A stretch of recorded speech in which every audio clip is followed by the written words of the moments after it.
የተከበረች ሴተኛ አዳሪ ከፊያሜታ አምሃ።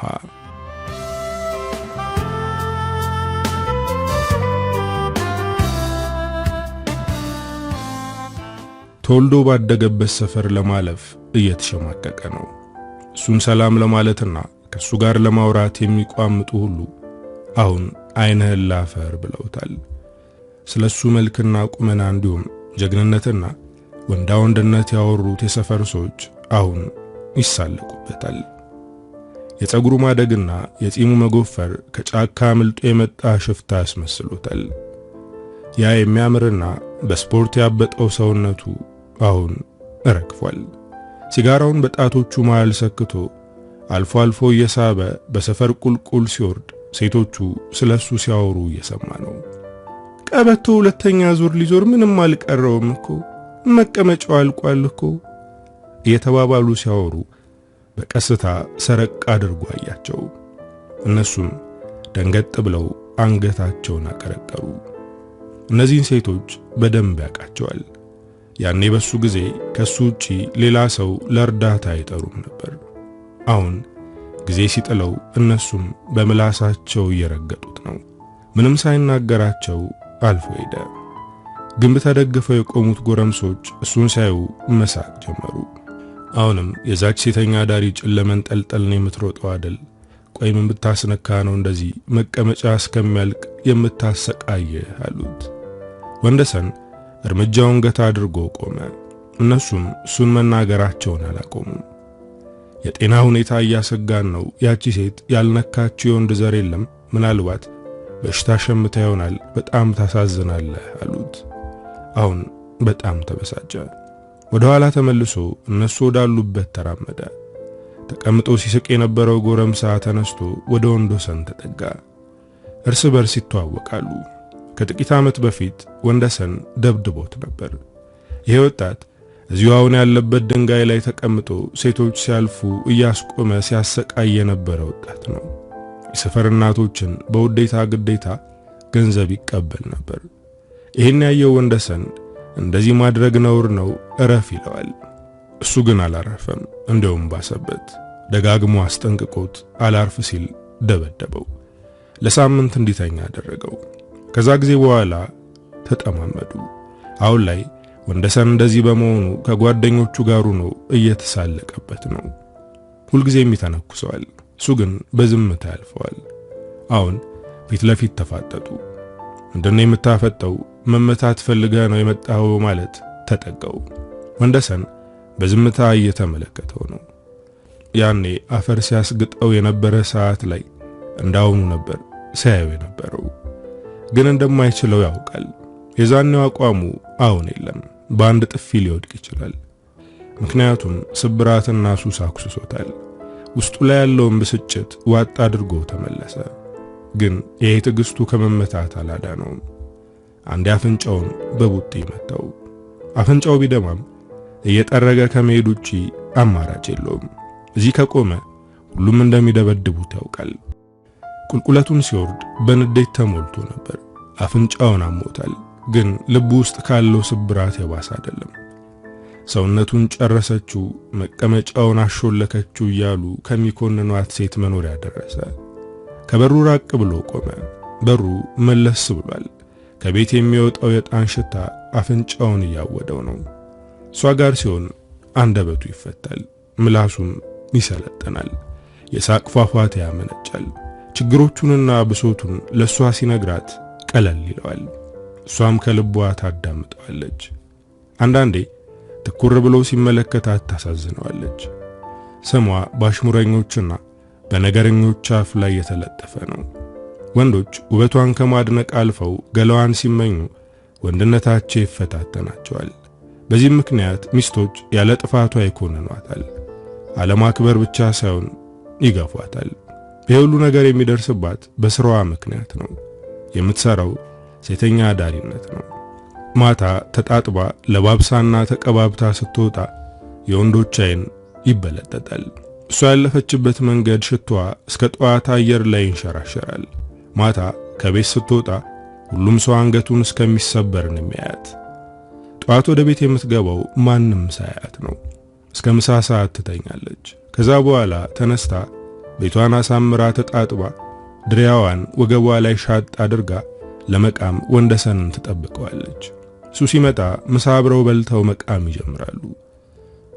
እሷ ትካድማለች። እሱ ደግሞ ፊት ለፊቷ ተቀምጦ ቀንበጥ እየነከሰ ያወራታል። ለስለስ ያለ ሙዚቃ ትወዳለች። ግን ሁለቱም አንድ የሚያደርጋቸው ሙዚቃ አለ። የኤርትራው የአብርሃም አፈወርቂ ሙዚቃ ነው።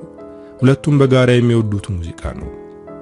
ሐና ሰዎች ቢገፏትም ቢነቋትም ስሟን እንደ ቡና ቁርስ ቢቃመሱትም ለምደዋለች። ከጀርባዋ ሲያወሩ ብትሰማም በዝምታ ታልፈዋለች። ወንደሰን በሯ ላይ ቆሞ የጀመረውን ሲጋራ ጨርሶ በሩን አንኳኳ። እሷም ውስጡና ደስ በሚል አንደበት ይግቡ አለችው። ወደ ውስጥ ሲገባ እንደተለመደው እሷም ቤቷም ደምቀዋል። ፈገግ አለ። እሷም ፈገግ ብላ ዛሬ ደግሞ ምሳ አስጠበከኝ፣ ቶሎ እንደሚረበኝ እያወክ አለችው። ለምን ትጠብቅኛለሽ? ከራበሽ መብላት ነበረብሽ አላት። ብቻዬን እንዴት ይበላልኛል ብላ ገና ሳይቀመጥ እጁን አስታጠበችው። ያስታጠበችው እያለ ነበር አፍንጫውን መመታቱን ያየችው። ደነገጠች።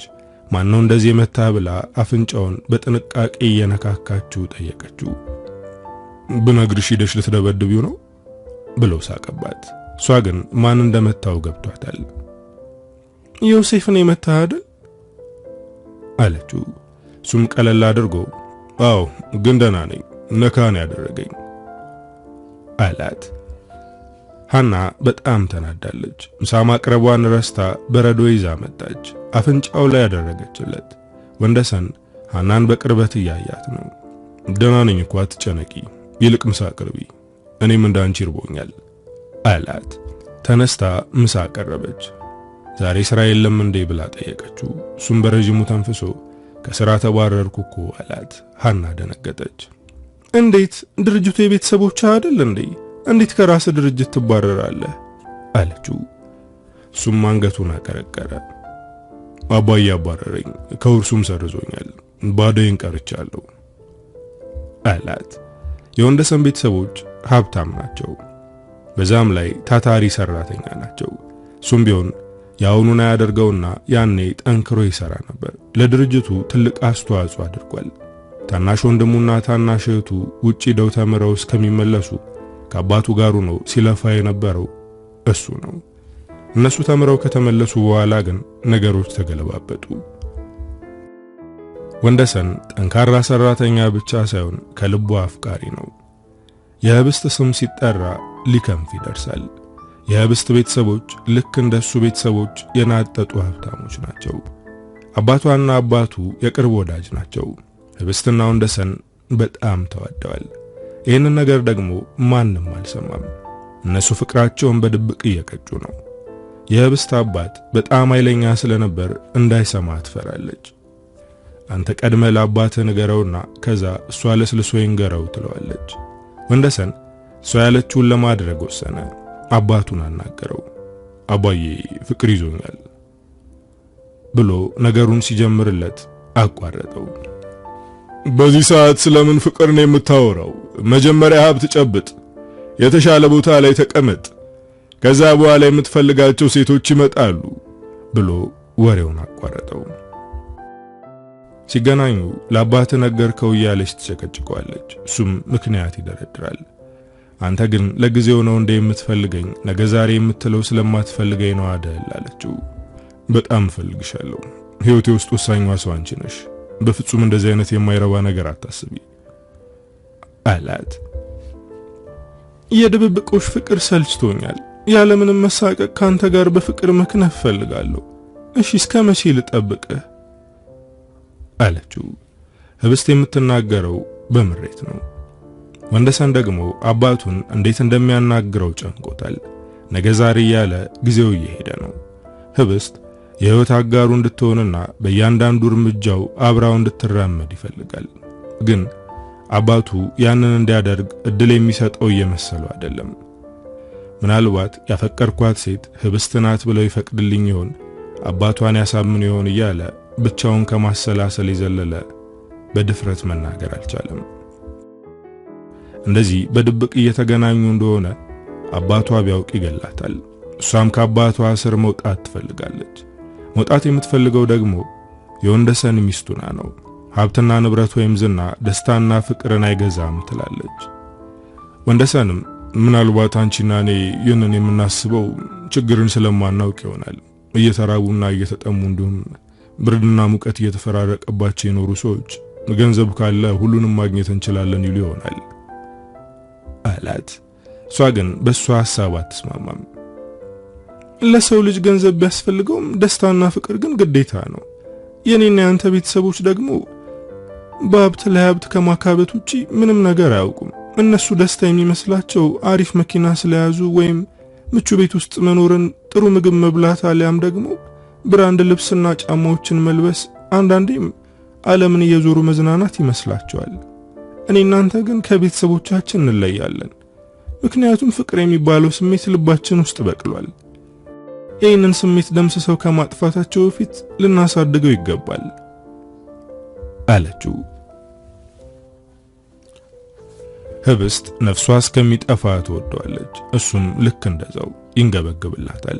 ምንም ቢፈጠር ዓለም ብትገላበጥ ልተውሽ አልችልም፣ ዳግም ብንፈጠርና የተለያየ ቦታ ብንሆን እንኳን አፈቅርሻለሁ ሲላት በደስታ ፈገግ ትላለች።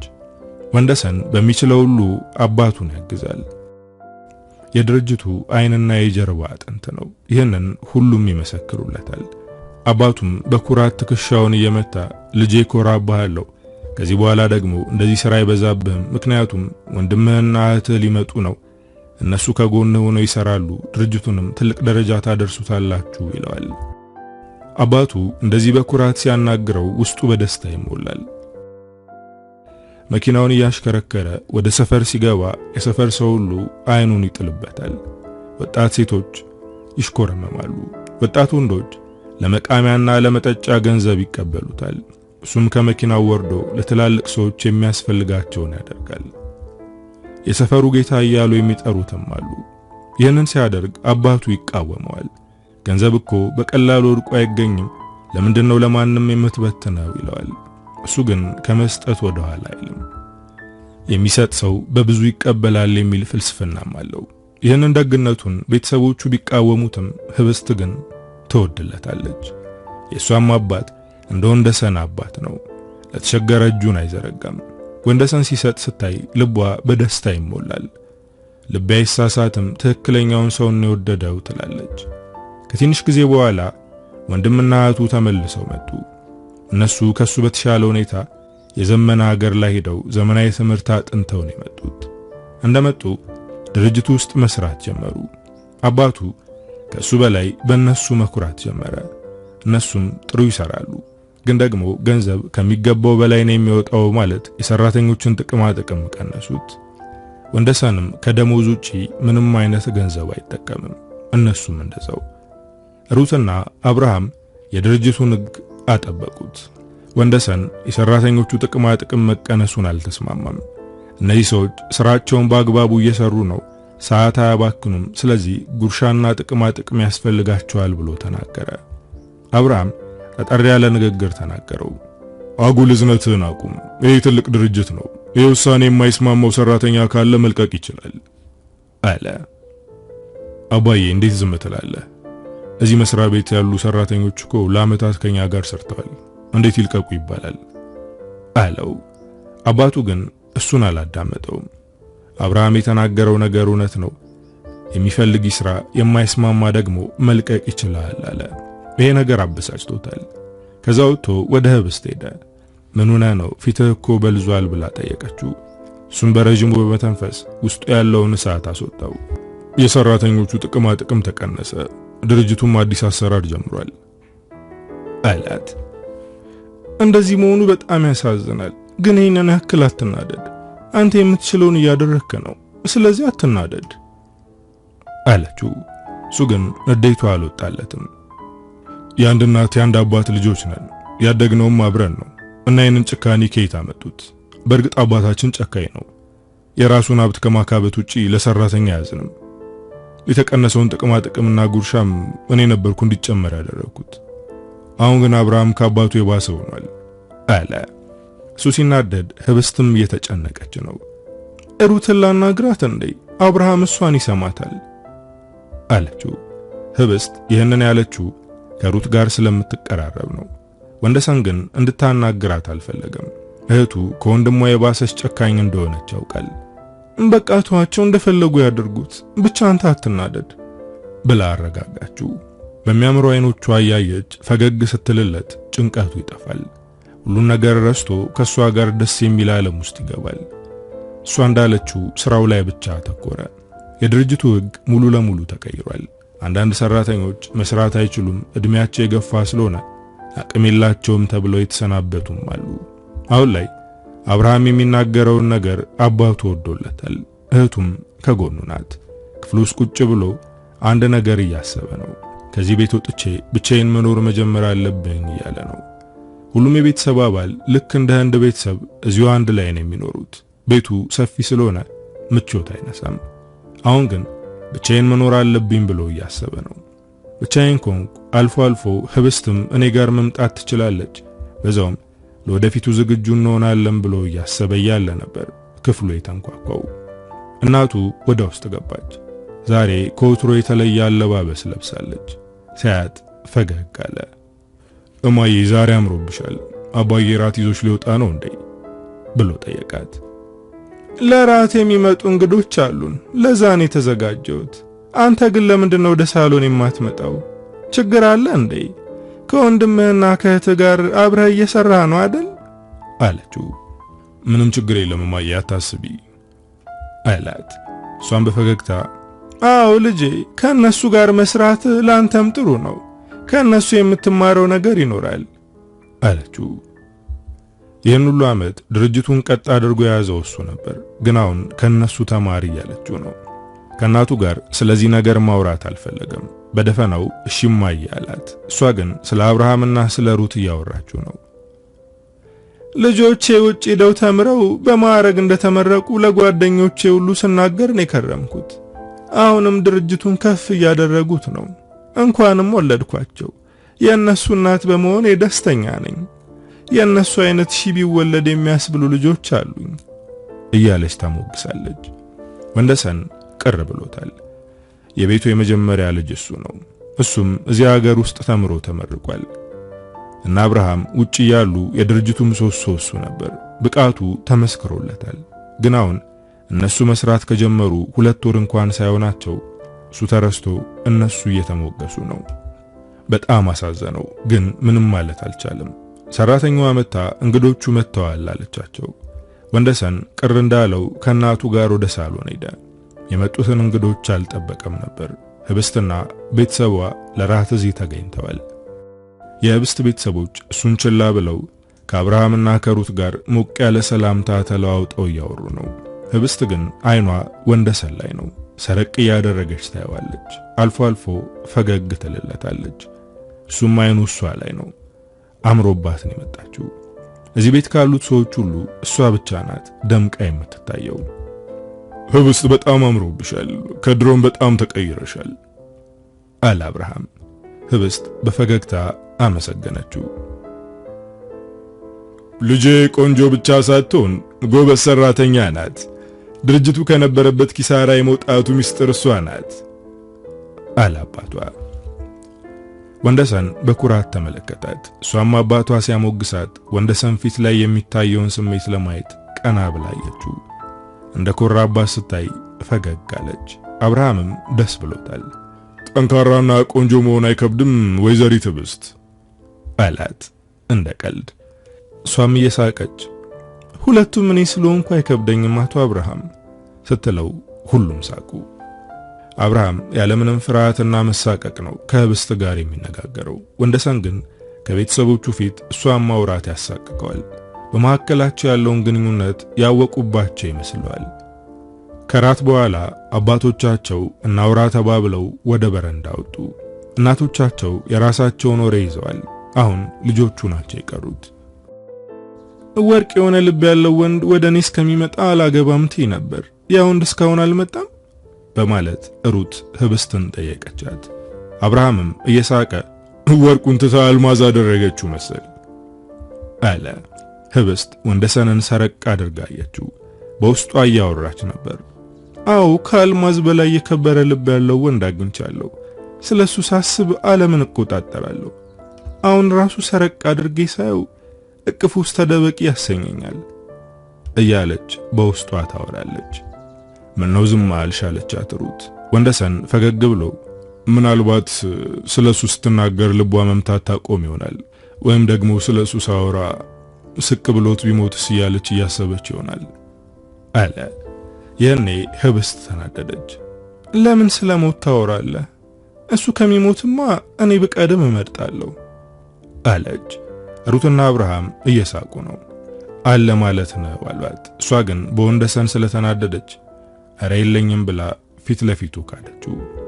ግን ሁኔታሽ እኮ ፍቅር ውስጥ እንዳለሽ ያስታውቃል አላት። እሷም እንደሌላትና አሁንም ያንን ባለ ወርቅ ልብ እየጠበቀች እንደሆነ ተናገረች።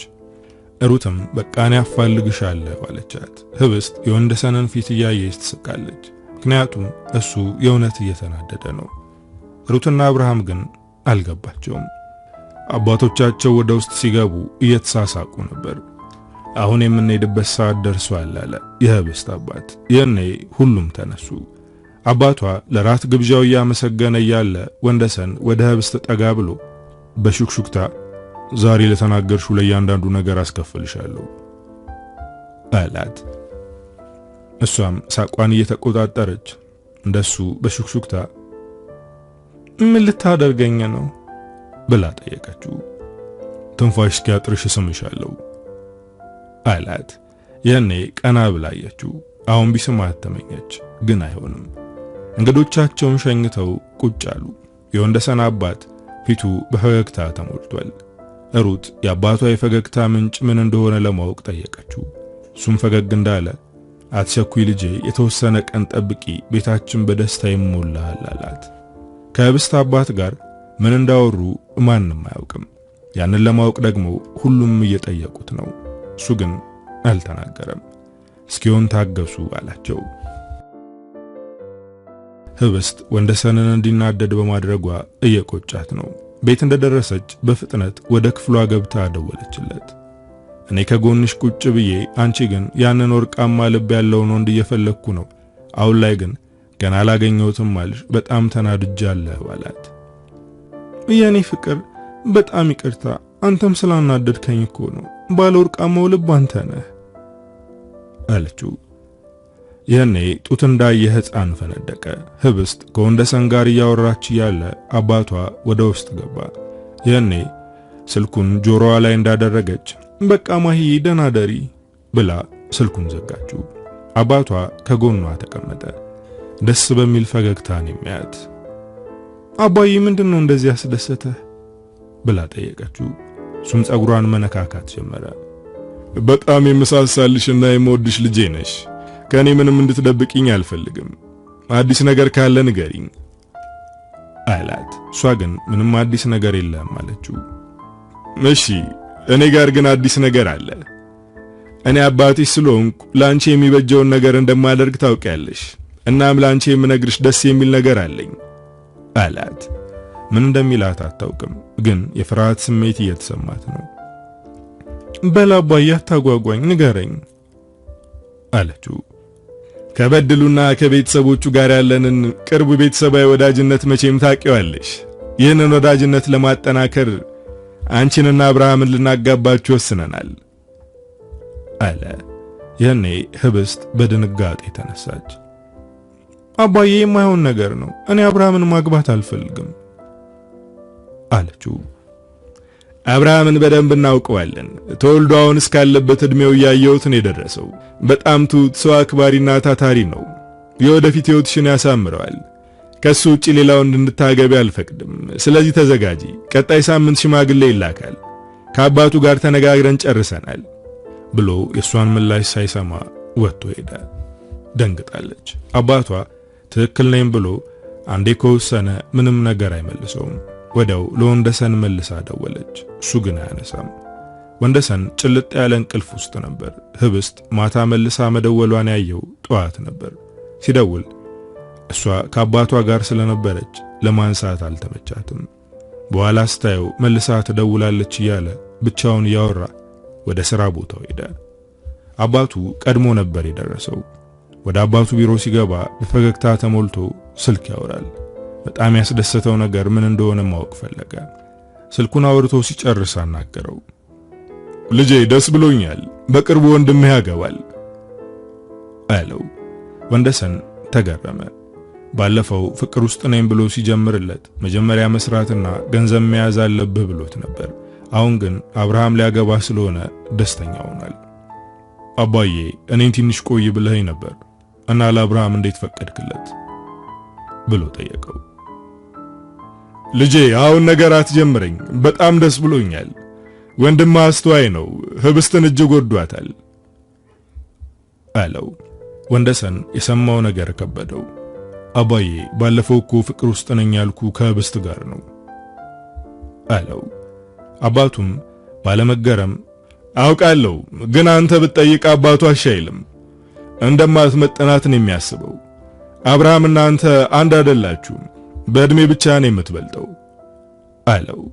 ወንደሰን በጣም ተበሳጨ። ውጪ ዶ መማሩ ነው እኔን እንዲበልጠኝ ያደረገው? ምኑ ነው ከኔ እንዲበልጥ ያደረገው ብሎ በቁጣ ጠየቀው። ልጄ እንደዚህ የሚያበሳጭ ጉዳይ እኮ አይደለም። ከፈለክ ሌላ ሴት አምጣና ከወንድምህ ጋር በአንድ ቀን እድራችኋለሁ። አብርሃም ህብስትን በጣም ወዷታል አለው። አባዬ ህብስትን እኮ እኔ ነኝ ቀድሜ የወደድኳት፣ እሷም የምትወደው እኔን ነው አለው። አባቱ ግን አልተሸነፈም። አንተ ታላቅ ነህ፣ ለታናሽ ወንድምህ ስትል ፍቅርህን መሰዋት አለብህ ብሎት ከቢሮ ወጣ። ወንደሰን በጣም ተናዷል። እሱም ከቢሮ ወጣ። ሲወጣ ሩትን አገኛት። አብርሃም ህብስትን እንደወደዳት ታውቂ ነበር ብሎ ጠየቃት። እሷም ፈገግ ብላ አዎ አውቃለሁ፣ አባዬና አባቷም ተስማምተዋል፣ ቀጣይ ሳምንት ሽማግሌ ይላካል አለችው። ምንም ነገር ሳይናገር ከድርጅቱ ወጣ። ስልክ ደጋግሞ ደወለላት። በስተመጨረሻም አነሳችለት። ለምንድነው ስልክ የማታነሹ ብሎ ጮህባት። እሷም ከሱ በላይ ጮህችበት። ማታ ስደውልልህ አላነሳም፣ በጣም ጨንቆኝና ከፍቶኝ ነበር ያመሸው፣ አንተ ግን ለኔ ጊዜ አልነበረም አለችው። እሱም ቀዝቀዝ ባለ አነጋገር የምሰማው ነገር እውነት ነው ብሎ ጠየቃት። እሷም በጭንቀት ተንፈሳ አዎ እውነት ነው፣ ለዛ ነበር የደወልኩልህ። ከመጀመሪያውም ይሄንን ነገር ይፋ እናድርገው ብለህ አንተ ግን ፍቅረኛዬ ናት ተወዳታለሁ ለማለት ፍቃደኛ አልነበርክም።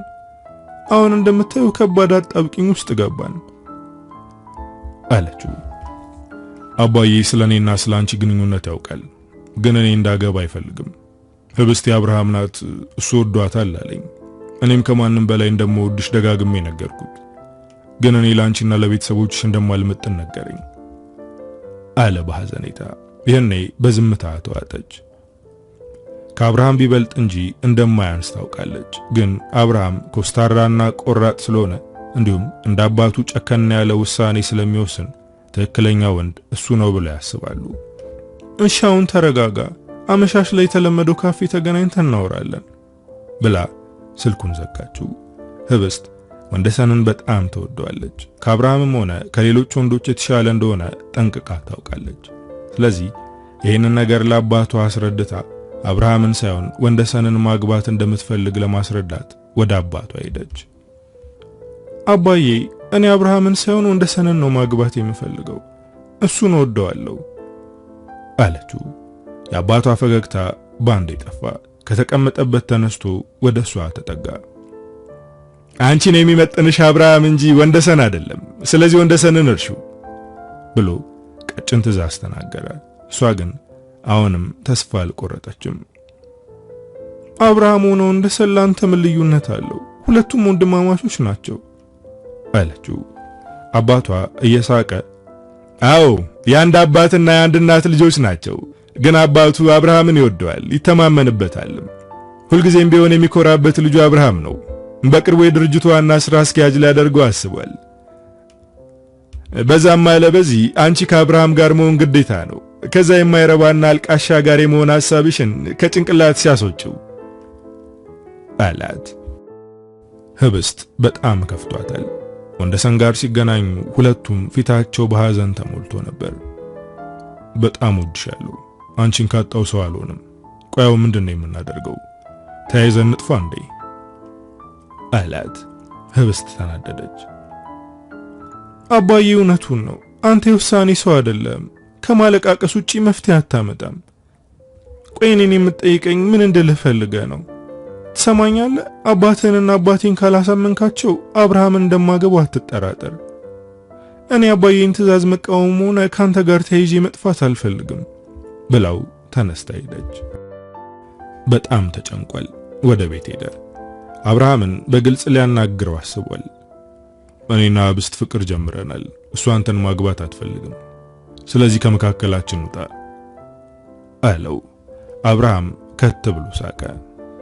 ህብስት በፍጹም አንተን አትመርጥም አለው። ወንደሰን በንዴት እኔ ለምን አትመርጠኝም? እኔ ምን ችግር አለብኝ? ካንተስ በምን አንሳለሁ? ሲል ጠየቀው።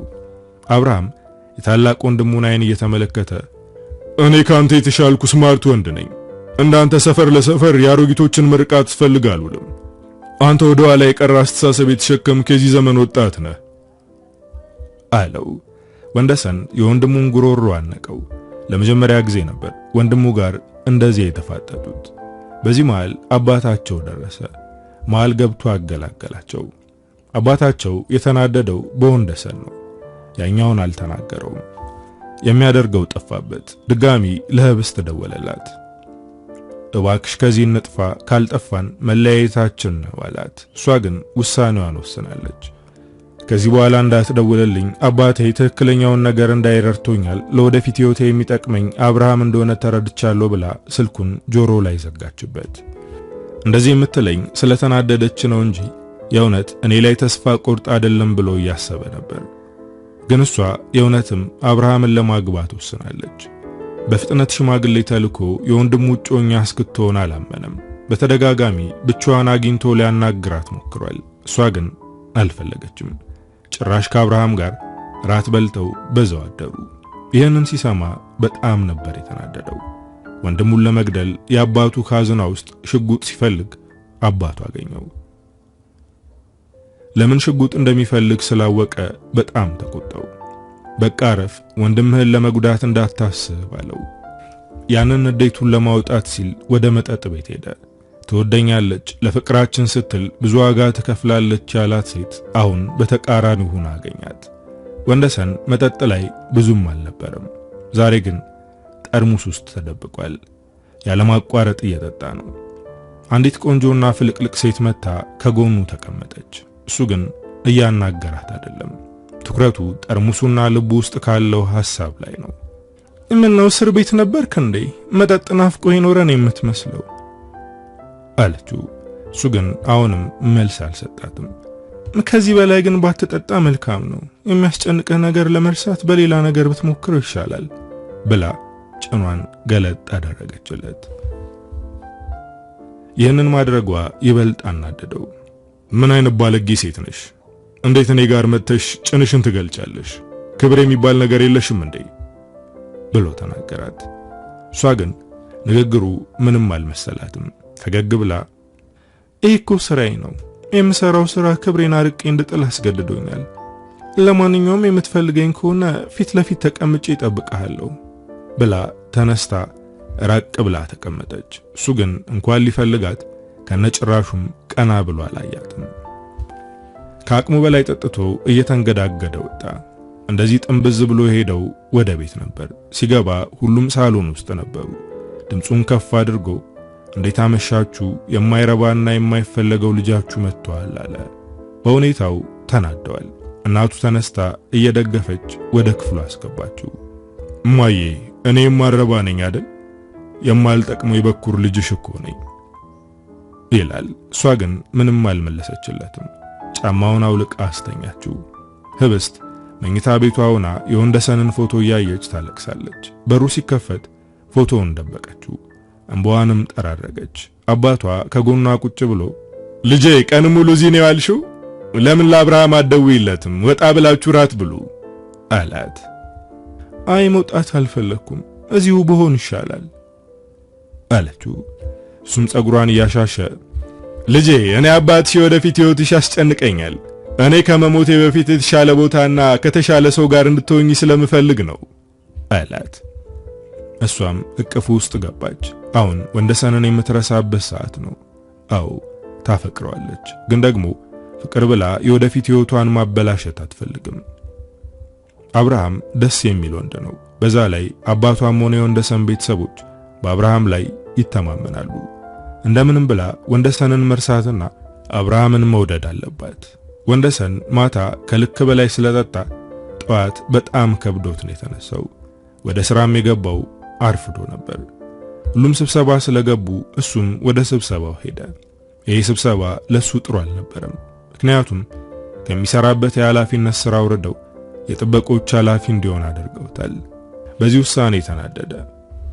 እኔ እኮ የተማርኩና ለዓመታት እዚህ ድርጅት ውስጥ ምክትል ስራ አስኪያጅ ነበርኩ፣ እንዴት እንደዚህ ወደ ታች ታወርዱኛላችሁ ብሎ አበደ። አባቱም ይህንን ያደረጉት ወንድምህም ሆነ እህትህ አይደሉም፣ እኔው ራሴ ነኝ ያደረኩት አለው። ከነበረበት እታች ወርዶ መስራቱ ብቻ ሳይሆን የሚከፈለውም ደሞዝ ተቀንሷል። አባዬ የምታደርገው ነገር ትክክል አይደለም ወይስ እኔ ልጃችሁ አይደለሁም እንዴ በማለት በጥርጣሬ ጠየቀው። ልጄ ነህ፣ ግን ደግሞ ያለ የሥራ ብቃት የወረደ ነው። ስለዚህ ድርጅቱን ከፍ የሚያደርጉ ሰራተኞች ብቻ ናቸው ከፍ ብለው የሚቀመጡት አለው። ወንደሰን አባቱን ማሸነፍ ሲያቅተው ራሱን በአልኮል ለመደበቅ ትላንት ወደ ጠጣበት ቦታ ሄደ። ዛሬም ከልክ በላይ እየጠጣ ነው። ማታ ያናገረችው ሴት ዛሬም ድጋሚ መታ ከጎኑ ቁጭ አለች። መጠጥ ለጊዜ ውስጥህን ችግር ያስረሳል፣ ግን ጠዋት ስትነሳ ከራስ ምታቱ ጋር አብሮ ያሰቃይሃል። ስለዚህ በመጠጥ አትደበቅ አለችው። ያንቺ ጭን ውስጥ ብገባም የኔ ችግር አይፈታም፣ ስለዚህ መጠጡ ይሻለኛል አላት። ምናልባት ጭኔን ብቻ ሳይሆን ምክሬንም ልለግስህ እችላለሁ። ብዙ ወንዶችን ከሚስታቸው ጋር አስታርቄያለሁ አለችው። መጀመሪያ ከራስሽ ጋር ታረቂ። ከገላሽ ጋር ተጣልተሽ ሁሉም ወንድ እንዲያየውና እንዲፈራረቅበት ያደረግሽውም ከሰውነትሽ ጋር ስለተጣላሽ ነው አላት። ያኔ በጣም ተናደደች። ስለማታውቀው ሰው ይህንን ያክል ከመናገር ብትቆጠብ ይሻላል ብላ ትታው ሄደች። ወንደሰን ዛሬም ድጋሚ እየተንገዳገደ ወጣ። ቤትም ሲገባ ሰክሮ ነበር። ዛሬ ግን እናቱም አላገዘችውም። ወደ ክፍሉ ገብቶ እስከነ ጫማው ተኛ። ጠዋት አይኑን ሲገልጥ አባትና ወንድሙ ክፍሉ ውስጥ ነበሩ። አባቱ በጣም እንደተናደደ ያስታውቃል። ምን ለማድረግ እየሞከርክ ነው? እንዴት ሰክረት እንገዳገዳለህ? አንተ እኮ የተከበረ ቤተሰብ ልጅ ነህ አለው። ልጅህ መሆን ያውን ነው እንዴት አየህ? በእርግጠኝነት አሁን የተናደድከው ሰው እንዳይወራብህ ፈርተህ እንጂ የወደፊት ህይወት ያሳስቡ አይደለም አለው። አባቱ በጣም ተናደደ። በጥፊ ሊመታው ሲሰነዝር አብርሃም እጁን ያዘው። አባዬ መማታት አያስፈልግም፣ ለወንድሜ ትንሽ ጊዜ ስጠው፣ ይስተካከላል። ለአንድ ሳምንት ረፍት ይሰጠውና ራሱ ጋር ይነጋገር አለ። ወንደሰን የአንድ ሳምንት ረፍት ቢሰጠውም የባሰ ሌላ ነገር ውስጥ ገባ። ቀን ሲቀም ይውላል፣ ማታ ይጠጣል፣ ማጨስም ጀመረ። ወደ ሥራ ከተመለሰ በኋላም ወደ ሱሱ አዘነበለ። ከቀን ወደ ቀን ሰውነቱ እየቀነሰ ነው። የሱ ነገር ግድ እየሰጣቸው አይደለም። አንድ ቀን ጫት ለመግዛት ሲሄድ ማታ ማታ መጠጥ ቤት ውስጥ ጭኗን እየገለጠች የምታሳየውን ሴት አገኛት። እሷም ጫት እየገዛች ነበር። ስታየው ፈገግ አለች። እንደዚህ ቆንጆ መሆኗን ያስተዋለው ገና ዛሬ ነው። ምንም ሳያናግራት ገዝቶ ተመለሰ። ጫቱን ይዞ ሲሄድ ድንገት መንገድ ላይ እናቱ አገኘችው። ፊቷ በቁጣ ተቀየረ። ጫቱን ጣለና ከኔ ጋር ወደ ቤት እንሂድ አለችው። ትንሽ ካቅማማ በኋላ ጫቱን ጥሎ እናቱን ተከተለ። ወደ ግቢ ሲገቡ አስቆመችው። በልሳዩ ገብተ ልብስህን ቀይር፣ በጣም ትሸታለህ፣ ቤት ውስጥ ህብስትና ቤተሰቦቹ አሉ አለችው። ያኔ ፊቱ ባንዴ በራ፣ ምክንያቱም ካያት ብዙ ጊዜ ሆኖታል። እናቱ እንዳለችው ሳያዩት ገብቶ ሻወር ወስዶ ልብስ ቀይሮ ወደ ሳሎን መጣ። ህብስት ስታየው ደነገጠች። እሱም ልቡ እየመታ ነው። በጣም ናፍቀዋለች። ፍቅር ውስጥ እያሉ የሚያደርጉትን ነገር እያስታወሰ ነው። እሷም እንደሱ እያስታወሰች ነው። ተቀላቅሎ ቁጭ ቢልም እሱን ረስተውታል። እንዳለ እንኳን እየቆጠሩት አይደለም። በመሃል የህብስት አባት ስልክ ተደወለለት። አንስቶ ካናገረ በኋላ በቃ እኔ መሄዴ ነው፣ ለጸሐፌ መተው የነበረብኝን ፋይል መኪና ውስጥ ረስቼው ይዤው መጣው፣ አሁን ፋይሉን የሚወስደው እንግዳ መጥቷል እያለች ነው አለ። የወንደሰን አባት ግን እንዲሄድ አልፈቀደለትም። ዛሬማ የትም አትሄድም፣ የቤተሰብ ጊዜ እያሳለፍን ነው፣ ሁላችንም ጥሩ እየተጫወትን ነው፣ ፋይሉን ወንደሰን ያደርሰዋል በማለት ወደ ወንደሰን ተመለከተ። በጣም የሚያናድር ነገር ነው። ታናሽ ተቀምጦ ታላቅ ታዘዘ። ምንም መናገር አልቻለም። ህብስት ሰረቅ አድርጋ አየችው። እንደ ልጅ ስለተላከ እንደከፋው አስተውላለች። ግን ምንም ማድረግ አትችልም። እሺ ችግር የለውም ምን ያደርሰዋለሁ፣ እዚህ መቀመጥ ሰልችቶኛል ብሎ ተነሳ። ሁሉም እርስ በርስ ተያይተው ዝም አሉ። ፋይሉን እኔ ልስጥ ብላ ህብስት ተከተለችው። መኪናውን ከፍታ ፋይሉን አውጥታ ሰጠችው። ምንም ሳይናገር ተቀብሎ ወደ መኪናው ሲሄድ ወንድዬ ብላ ጠራችው። ድምጿን አፍቆታል። ዞር ብሎ አቤት አላት። እሷም ወደሱ ተጠግታ እንዴት ነህ? ያንተ ሁኔታ በጣም እያሳሰበኝ ነው አለችው። ከት ብሎ ሳቀ። ከገደልሽኝ በኋላ እንዴት ነህ ብለህ ትጠይቅኛለሽ እንዴ? የኔ እንደዚህ መሆን አስደስቶሻል አይደል? በቤተሰቦቼ እያለው እንደሌለው መረሳትና እንደ ሕፃን ልጅ መላኬ አስደስቶሻል አይደል? ምርጫሽ ትክክል ነው፣ ከኔ ወንድሜ የተሻለ ነው ብሎ በቆመችበት ትቷት ሄደ። ወንደሰን መኪናውን ይዞ ከወጣ በኋላ እያለቀሰ ነበር። ቢሮ ደርሶ ፋይሉን አቀብሎ ወደ መጠጥ ቤት ሄደ። ጠዋት ጫት ሲቅም ያያት ሴት አሁን ጭኗን አራቁታ ቀሚስ ለብሳ ተቀምጣለች። ዛሬ ግን ወደሱ አልመጣችም፣ ፈገግም አላለችም። እንዲያውም የደበራት ትመስላለች። ከትንሽ ቆይታ በኋላ ነይ ብሎ በምልክት ጠራት። ተነስታ ወደሱ መጣች። መጠጧን ይዛ ፊት ለፊቱ ተቀመጠች። ምን ነው ጠዋት ጫት ስትገዢ ስላየውስ ደበረሽ እንዴ አላት። አጠያየቁ ፌዝ የተሞላበት ነው። ጫት ከመቃም በላይ የሚያሳፍር ስራ እየሰራው መሆኑ አይታይህም እንዴ አለችው። እና ምንድነው ፈገግታሽን የነጠቀሽ ብሎ ጠየቃት። እሷም መጠጧን ተጎነጨች። አባቴ በጠና ታሟል፣ እናቴ በስልክ ስታናገረኝ በጣም ተጨንቃ ነበር አለችው። እና ያስደበረሽ ነው ብሎ ጠየቃት። በመገረም አው አባቴን አመመው እኮ ነው ያልኩህ አለችው። ገብቶኛል፣ ግን ከራሽ ውጪ ለሰዎች ይህንን ያክል አትጨነቂ፣ ምክንያቱም መጨረሻ ላይ ትጎጃለሽ። ቤተሰብም ቢሆን የሆነ ሰዓት ላይ ፊቱን ያዞርብሻል አላት። አባቴና እናቴ እኔን ለማሳደግ ብዙ መከራ አይተዋል። አሁን እነሱን የመንከባከብ ኃላፊነት አለብኝ። በጣም ወዳቸዋለሁ አለችው። እኔም ወዳቸው ነበር። እነሱን ለማስደሰት የማልሰራው ስራ አልነበረም። ግን አሁን ፊታቸውን አዞሩብኝ። የምወዳትን ሴት ወሰዱብኝ። የምመክርሽ ነገር ቅድሚያ ለራስሽ እንድትሰጪ ነው አላት። ፊት ለፊቷ ተቀምጦ በመጠጥ ራሱን የሚያደነዝዘው ወጣት ቅድሚያ ለራስሽ ሁኚ እያለ እየመከራት ነው። በመሃል ወንደሰን እባላለሁ ብሎ ራሱን አስተዋወቃት። እሷም ፈገግ ብላ ሃና እባላለሁ አለችው። ሃና ጭኗን ሽጣ የምትተዳደር ሴት ናት። የተወለደችው ትንሽ የገጠር ከተማ ውስጥ ነው። ወላጆቿ ከተጋቡ ከብዙ ዓመት በኋላ በስለት ነው የወለዷት። አባቷ የሰው እርሻ እያረሰ በሚያገኘው ትንሽ ጥሬ፣ እናቷ ደግሞ የሰው ከብትበት እየጠረገች ነው ያሳደጓት። ነፍስ ስታውቅ የወላጆቿ እንግልት ያሳስባት ጀመር። እነሱን ለማገዝ ወደ አዲስ አበባ መጣ የሰው ቤት ገባች። ግን የምታገኘው ገንዘብ የወላጆቿን ችግር መፍታት አልቻለም። በጣም ቆንጆና የወንዶችን አይን የምትስብ ስለነበረች ገሏን ሽጣ ቤተሰቦቿን ለመርዳት ወሰነች። አባቷም እናቷም የሰው ቤት ስራ አዳክሟቸዋል። የሷን እጅ መጠበቅ ጀመሩ።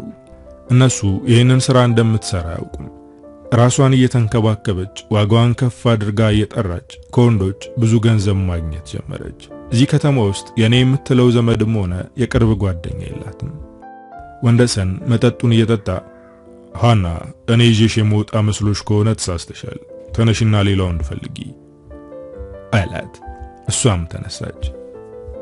እውነትህን ነው፣ ከሰካራም ጋር ማውራት ትርፍ የለውም አለችው። እሱም እየሳቀ ሸኛት። በነጋታው ሁለቱም ጫት ሲገዙ ተገናኙ። ዛሬ ግን ሰላምታ ተለዋወጡ። የት ነው የምትቀመው? ጓደኞች አሉህ ብላ ጠየቀችው። እሱም እየሳቀ የሚገርምሽ እኔም እንዳንቺ ጓደኛ የለኝም፣ መኪና ውስጥ ነው የምቀመው አለ። እና ለምን ከኔ ጋር አንቅምም አለችው። እሱም በሐሳቧ ተስማምቶ እሷን ተከትሎ ሄደ። መንገድ ላይ ከሷ ጋር የሚያዩት ሰዎች በግርምት ነበር የሚመለከቱት። ለምንድነው እንደዚህ የሚያዩን ብሎ ጠየቃት። እሷም እየሳቀች ከኔ ጋር ስላዩ ነው፣ አሁን የሰፈሩ ሰው ስላንተ ያወራል አለችው። ከሰፈር ሰው ጋር አትስማሚም ማለት ነው? ለጎረቤትማ ጥሩ መሆን አለብሽ። አያድርገውና አንድ ነገር ብትሆኚ ቀድሞ የሚደርስልሽ ቅርብ ያለው ጎረቤትሽ ነው አላት። ሐና ግን ክፉና ሳይሆን እነሱ ክፉ ስለሆኑ ነው የሚገፏት። ልክ መጽሐፍ ቅዱስ ላይ እንዳለችው ሴት ሁሉም ሰው በስራዋ እየኮነናት ነው። ወንደሰንን ወደ ቤት ይዛው ገባች። ቤቷ ደስ ይላል፣ ጠረኑም የተለየ ነው። ከመቃማቸው በፊት ምሳ አብረው በሉ፣ እዛው አብረው ቃሙ። አመሻሽ ላይ እሷ ወደ ስራዋ ሄደች፣ እሱ ደግሞ ወደ ቤት ሄደ። ከዛ ጊዜ በኋላ ሐናና ወንደሰን ያለምንም ንክኪ ተቀራረቡ። ከህብስት ጋር ያለበትን ሁኔታ ነግሯታል። ቤተሰቦቹ እሱ ላይ የሚያደርጉትንም ነገር ታውቃለች። ሲያወራ ከልቧ ታዳምጠዋለች። በብሶት ሲያለቅስ ታባብለዋለች። ግን ቀስ በቀስ ሱስ ውስጥ ጠልቆ ገባ። ሱስ ውስጥ ጠልቆ መግባቱንና ስራውን ችላ እያለ የሚውለው የሴተኛ ዳሪ ሴት ጋር እንደሆነ ቤተሰቦቹም ሌላውም ሰው ሰማ። ህብስት ይህንን ነገር ስትሰማ በጣም ደንግጣ ነበር። አባቷም አብርሃምን እንድታገባ ማስገደዱ ትክክል እንደነበር በልበ ሙሉነት ነገራት። አንድ ቀን እሱ ከድርጅቱ ሲወጣ እሷ ደግሞ አብርሃምን ለማግኘት ወደ እነሱ ድርጅት ስገባ ተገናኙ። ሳያናግራት ሊያልፍ ሲል አስቆመችው። ምን ፈለግሽ ብሎ ጠየቃት። እሷም አለባበሱን እንዲሁም የጺሙና የጸጉሩን ማደግ እያየች አባዬ ትክክል መሆኑን ቀስ በቀስ እየገባኝ ነው። ሱስ ውስጥ መግባትህን ለማመን ከብዶኝ ነበር። ጭራሻውን ሴተኛ ዳሪ ሴት ጋር ዓለምህን እየቀጨ መሆኑን ማመን አልችልም አለችው። እንደማፈቅርሽ ታውቂያለሽ አይደል አላት። ለተናገረችው ነገር የመለሰላት መልስ አስደነገጣት። በዝምታ እያየችው ነው። አፈቅርሻለሁ፣ አከብርሻለሁ። ስለዚህ ልቤ ውስጥ እንደከበርሽ ተቀመጪ፣ ሌላ ነገር አትናገሪ ብሎ ጥሏት ሄደ። እሱ ሲሄድ አይኗ እንባ ቀረረ። እንደዚህ እንዲሆን ምክንያቷ እሷ ናት። አሁን የጥፋተኝነት ስሜት እየተሰማት ነው። ወንደሰን በሱስ ምክንያት መኪናውን ሸጠ። የሚያገኘውን ደሞዝ የሚያጠፋውም በሱስ ነው። አሁን ደግሞ ከሥራ መባረሩን ለሐና እየነገራት ነው። ከቀን ወደ ቀን ቁልቁል እየወረደ እንደሆነ እያየችው ነው።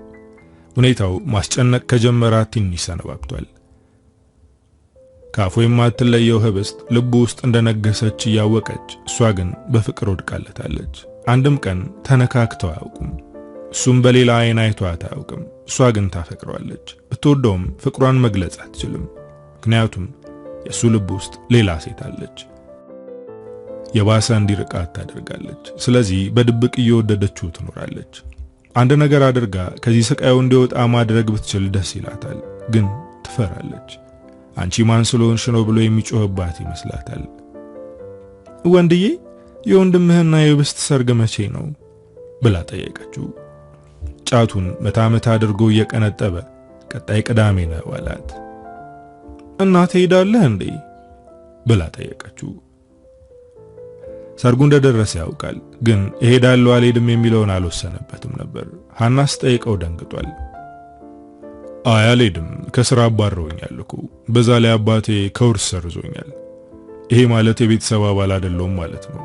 እና ሰርጉ ላይ ለምን ሄዳለሁ አለ። ግን አሁንም ሰርጉ እንደሚደረግ አላመነም። ህብስት ወንድሙን ትታ ወደሱ የምትመጣ መስሎት እየጠበቀ ነው። ሐና በረጅሙ ተንፈሳ ላንተ በጣም እየፈራው ነው፣ ከቀን ወደ ቀን ሁኔታ እየባሰ ነው አለችው። ያኔ ከተቀመጠበት ተነስቶ ለመሄድ ጫማውን አደረገ። ሐና ደነገጠች። ወንድዬ ይቅርታ፣ እኔ እኮ ስለጨነቀኝ ነው አለችው። አሁን ከሥራ ተባረር ያለው ስላልኩሽ ነው አይደል እንደዚህ አይነት ነገር የምትናገሪው? አይዞሽ፣ አላስቸግርሽም፣ ሸክምም አልሆነብሽም አላት። እሷ ያላሰበችውን ነገር ነበር ያሰበው። እኔ እንደዛ ለማለት ፈልጌ አይደለም ብላ ልታስረዳው እየሞከረች ነው። እሱም ወደሷ ጠጋ ብሎ ግንባሯን በመሳም አትጨነቂ ብሏት ወጣ። ወይኔ በቃ ከዚህ በኋላ አይመጣም፣ የማይሆን ነገር ዘላብጃ አባረርኩት፣ አሁን ምን ብለው ነው ይቅር የሚለኝ አለች። ሐና የተናገረችው ነገር ልክ ነው። ከቀን ወደ ቀን እያሽቆለቆለ ነው። አሁን ላይ ሌላ ሰው መስሏል። ያለበት ሁኔታ ያሳዝናል። ወደ ቤት ሄደ። ሲገባ ሁሉም ሳሎን ቁጭ ብለው እየጠበቁት ነበር። እነሱን አልፎ ወደ ክፍሉ ሊገባ ሲል አባቱ ቆይ የምናናግረህ ነገር አለ አለው። እሱም ቆመ። አባቱ አለባበሱንና ሁኔታውን አስተውሎ አየው። ለስሙ የመጀመሪያ ልጅ ነህ፣ ግን ምንም የማትጠቅምና ዋጋ የሌለህ ነህ። እስኪ ታናናሾችህን ተመልከት አለው። ወንደሰንም ፈገግ ብሎ አባቱን ተመለከተ። ለነሱ የምትሰጣቸውን እድል ለኔም ብትሰጠኝ ምናልባት ከነሱ የተሻልኩ ልሆን እችላለሁ አለው። ከዚህ በኋላ እዚህ ቤት መኖር አትችልም። ከፈለክ በረንዳ ላይ ደር፣ ከፈለክ ደግሞ ከሴተኛ ዳሪዋ ፍቅረኛ ጋር ኑር፣ አይመለከተንም። ከዚህ በኋላ ከቤተሰብ አባልነት ተሰርዘሃል አለው። ወንደሰን ምንም አልመሰለውም። እናቱ አዝና አንገቷን አቀረቀረች። አብርሃምም ምንም አልመሰለውም። ሩት ግን አይሆንም ብላ ተከራከረችለት። አባዬ ከስራ አባረዋል፣ ከውርሱም አስወጥተዋል፣ ከቤት ግን ማባረር ተገቢ አይደለም አለችው። እንደዚህ አይነት የማይረባ ልጅ የለኝም፣ ስለዚህ እዚህ መኖር የለበትም አላት። እሱም እየሳቀ አታስቢ ሩትዬ፣ ለራሴ መሆን አይከብደኝም ብሎ ለመውጣት ወደ በሩ ሲራመድ ሰርጉም ላይ ለመምጣት እንዳታስብ፣ ሰካራሙ ልጅ መባል አልፈልግም አለው። ወንደሰን ከቤት ወጥቶ ወደ ሐና ቤት ተመለሰ። ሲገባ እሷ ወደ ሥራ ለመሄድ እየተዘገጃጀች ነበር። ከቤትም ተባረርኩ፣ ለተወሰነ ቀን አንቺ ጋር መቆየቴ ነው አላት። እሷም በደስታ እስከፈለከው ጊዜ መቆየት ትችላለህ አለችው። ፍራሹ ላይ ተቀምጦ ስትቀባባ እያያት ነው። ምነው አፈጠጥክብኝ አለችው። ይችን የመሰለች ሴት የማንም ሰካራም መቀለጃ መሆኗ እያናደደኝ ነው አላት።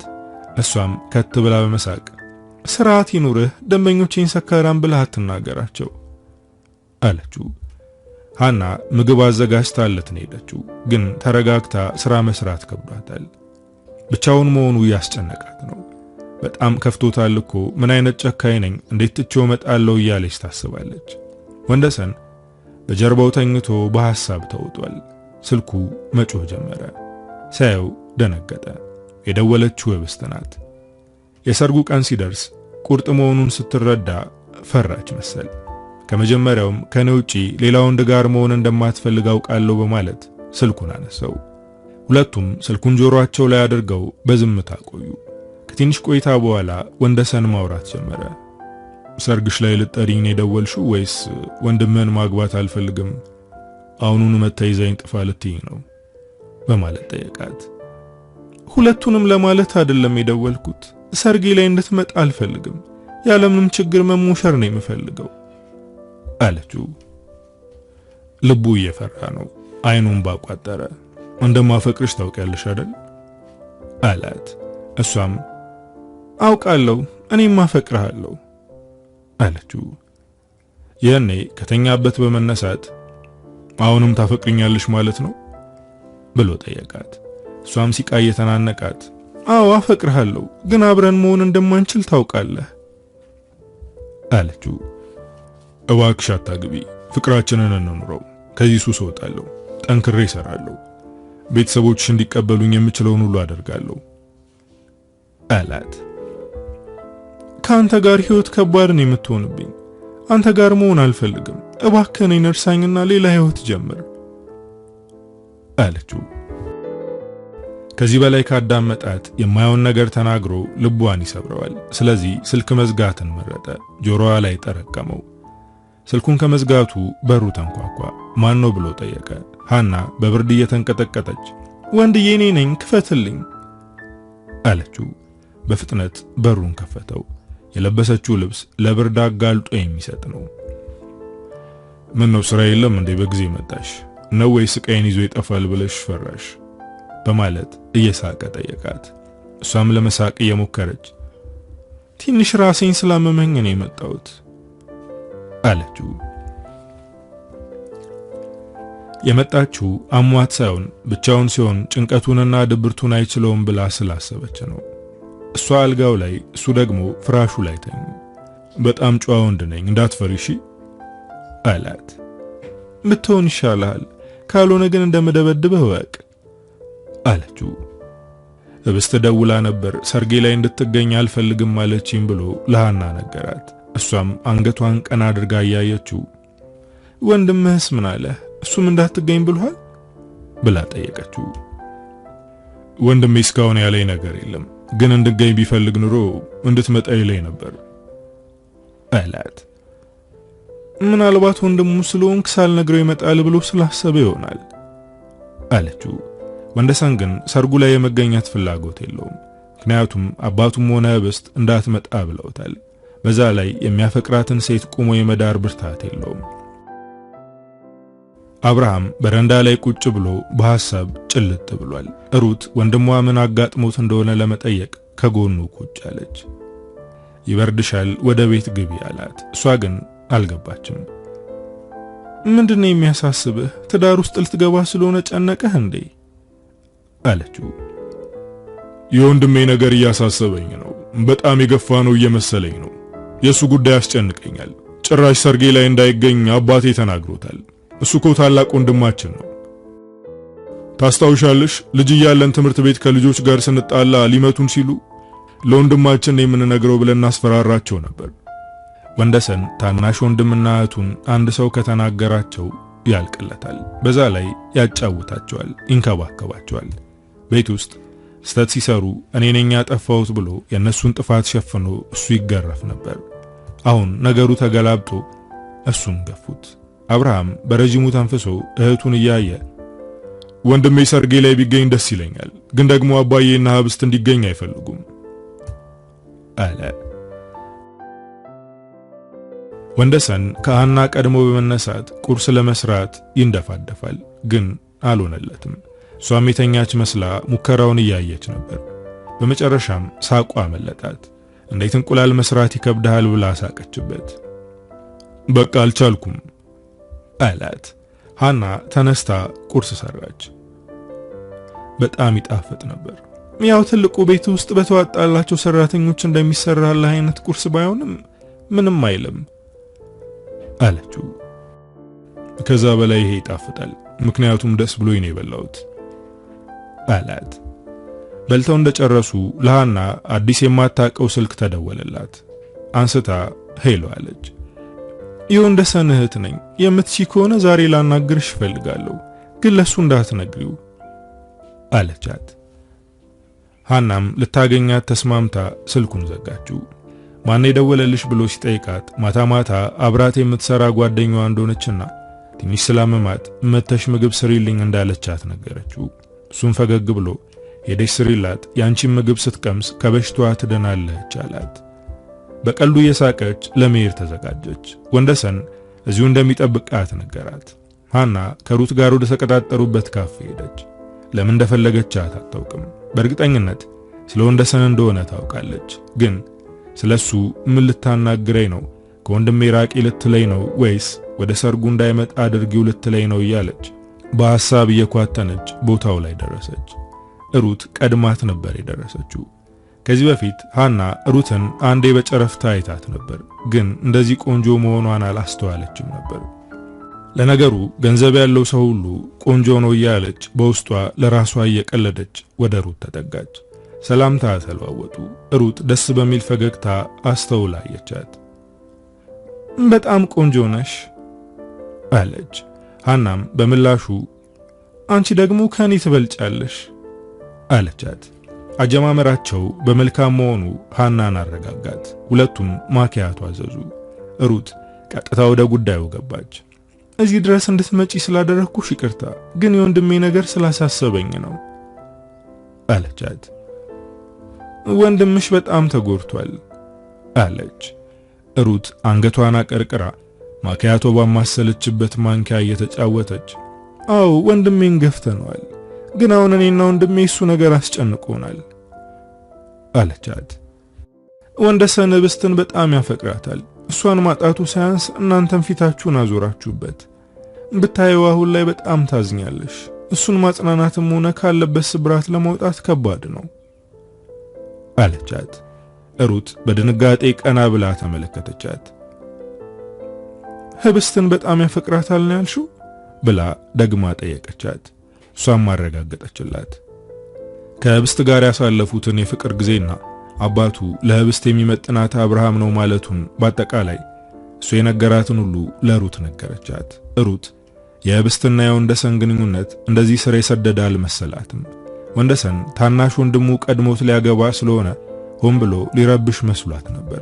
ህብስት የምታፈቅረው ከሆነ እንዴት ተስማማች? አብርሃምስ እንዴት የታላቅ ወንድሙን ፍቅረኛ ለመውሰድ ደፈረ? አለች። በጣም ተናዳለች። ህብስት የአባቷን ምርጫ ተቀበለች። ቀስ በቀስ ካንተ አብርሃም የተሻለውን አግኝቼዋለሁ አለችው አለቻት። ሩት በሰማችው ነገር ስለተበሳጨች ለመሄድ ተነሳች። ድጋሚ እንገናኛለን፣ አሁን ግን መሄዴ ነው ብላ ትታት ሄደች። አብርሃምና አባቱ ቁጭ ብለው ስለ ሰርጉ እየተወያዩ ነበር። ሩት በሩን ከፍታ ወደ ውስጥ ገባች። ሁኔታዋ ግራ ያጋባል። እንደተናደደች ታስታውቃለች።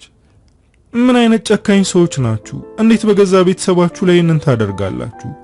በማለት በቁጣ ጠየቀች። አባትና ወንድሟ ደንግጠው ከተቀመጡበት በመነሳት ወደሷ እየተጠጉ ምን ሆነሽ ነው? ምን አደረግን? አሏት።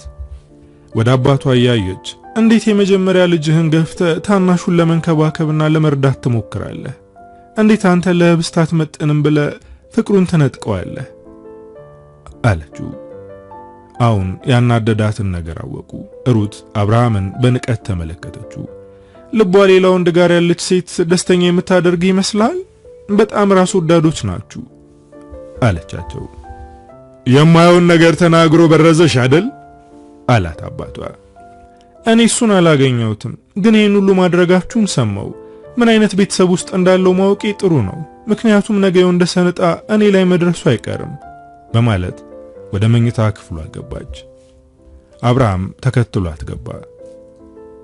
እህቴ ባክሽ እንደዚህ አትሁኚ፣ ህብስትም የወንድሜ ፍቅረኛ እንደነበረች ያወቅኩት ከሷ ድብና ያለ ፍቅር ከያዘኝ በኋላ ነው። በጣም አፈቅራታለሁ። በዛ ላይ እሷም እኔን ለማግባት ፍቃደኛ ናት። ወንደሰንን ለመርሳት እንዳግዛት ጠየቀችኝ። እኔም እያገዝኳት ነው። ቀስ በቀስ እኔን ታፈቅረኛለች አላት። ሩትም በትዝብት ተመለከተችው። ከሱ የተሻልክና ምክንያታዊ ሰው ትመስለኝ ነበር፣ ግን አይደለህም። አሁን እንደምረዳው ከሆነ ከሁላችንም በላይ ወንድሜ የተሻለ መሆኑን ነው ስትለው አብርሃም ተናደደ። እሱ ከኔ በምንም ሊሻል አይችልም። የወደቀና ደካማ ወንድ ነው። ዓለም ደግሞ ላሸናፊ እንጂ ለወደቀና ደካማ ለሆነ ሰው አትደግፍም። እኔ ብቁ በመሆኔ ህብስት እሱን ትታ ወደ እኔ መጣች። አባዬም ሆነ የሱ አባት፣ አጠቃላይ ቤተሰቡ የኔን ብቃት መካድ አይችልም አላት። እንደፈለክ፣ ግን እኔ ወንድዬ ካንተ የተሻለና ታታሪ ሰራተኛ እንደነበር እንዲሁም ለደካሞች የሚያዝን ንጹህ ልብ እንዳለው አሁን ላይ ተረድቻለሁ። እመነኝ፣ ወድቆ አይቀርም። የወደቀ ሰው አንሰራርቶ ሲነሳ ደግሞ ማንም አይደርስበትም አለችው። አብርሃም በንዴት እየሰደባት ከክፍሉ ወጣ። ሩት ስልኳን አንስታ ለህብስት ደወለችላት። አሁን ቤት ከሆንሽ መምጣት ፈልጌ ነበር አለቻት። ህብስትም ሩትን ነይ እጠብቅሻለሁ አለቻት። ሩት ህብስትን ለማናገር የሄደችው ነገሩን ሁሉ ለመለወጥ ነው። ሩት ያስቸኳይ ነው ያልሽው ጉዳይ ምንድነው? ንገሪኝ። ከዚህ በኋላ እኮ የወንድምሽ ሚስት ነኝ፣ ደግሞ ሚስጥር መጠበቅ ላይ ጎበዝ ነኝ አለቻት። ሩት ቀጥታ ወደ መጣችበት ገባች። ወንደሰንን እንደምታፈቅሪው ያውቃለሁ እና ለምን እሱን ትተሽ ወንድሙን መረጥሽ? ብላ ቁጣ ባዘለ ንግግር ተናገረቻት። ህብስት ደነገጠች። አዎ በጣም አፈቅረዋለሁ፣ ግን አሁን ላይ ወንድሙን ለማግባት ተዘጋጅቻለሁ። ሁሉም ሰው የሚያፈቅረውን አያገባም አለች። ቤተሰቡ ፊቱን ሲያዞርበት አንቺም አብረሽ ፊትሽን አዞርሽ። የሚያፈቅሩትን ሰው እንደዚህ ባንዴ መክዳት ምን ይሉታል? ነው ወይስ ከመጀመሪያው ማታፈቅሪውም ነበር? ብላ ጠየቀቻት። በጣም አፈቅረዋለሁ። ከዚህ በኋላ ከአብርሃም ጋርም ብሆን ወንድዬ የሰጠኝና ያሳየኝን ፍቅር እንደማይሰጠኝ አውቃለሁ። ግን ህይወት እንደዚህ ናት። በህይወት እስካለው ድረስ ምንም ነገር እንዲቸግረኝና እንዲጎልብኝ አልፈልግም። ከወደቀ ወንድ ጋር ሳይሆን ከስኬታማ ወንድ ጎን መቆም ነው የምፈልገው። ስለዚህ ትልቁ ወንድምሽ ፈተናውን ወድቋል አለቻት። ሩት ከዚህ በላይ ከህብስት ጋር መቆየት አልፈለገችም። ወደ ቤቷ ተመለሰች። ሃና ከወንድዬ ጋር እየቃመች ነው፣ ግን እንደሌላው ጊዜ ደስተኛ አይደለችም። ምን ሆነሽ ነው? የጓደኛሽ ህመም ከባድ ነው እንዴ ብሎ ጠየቃት።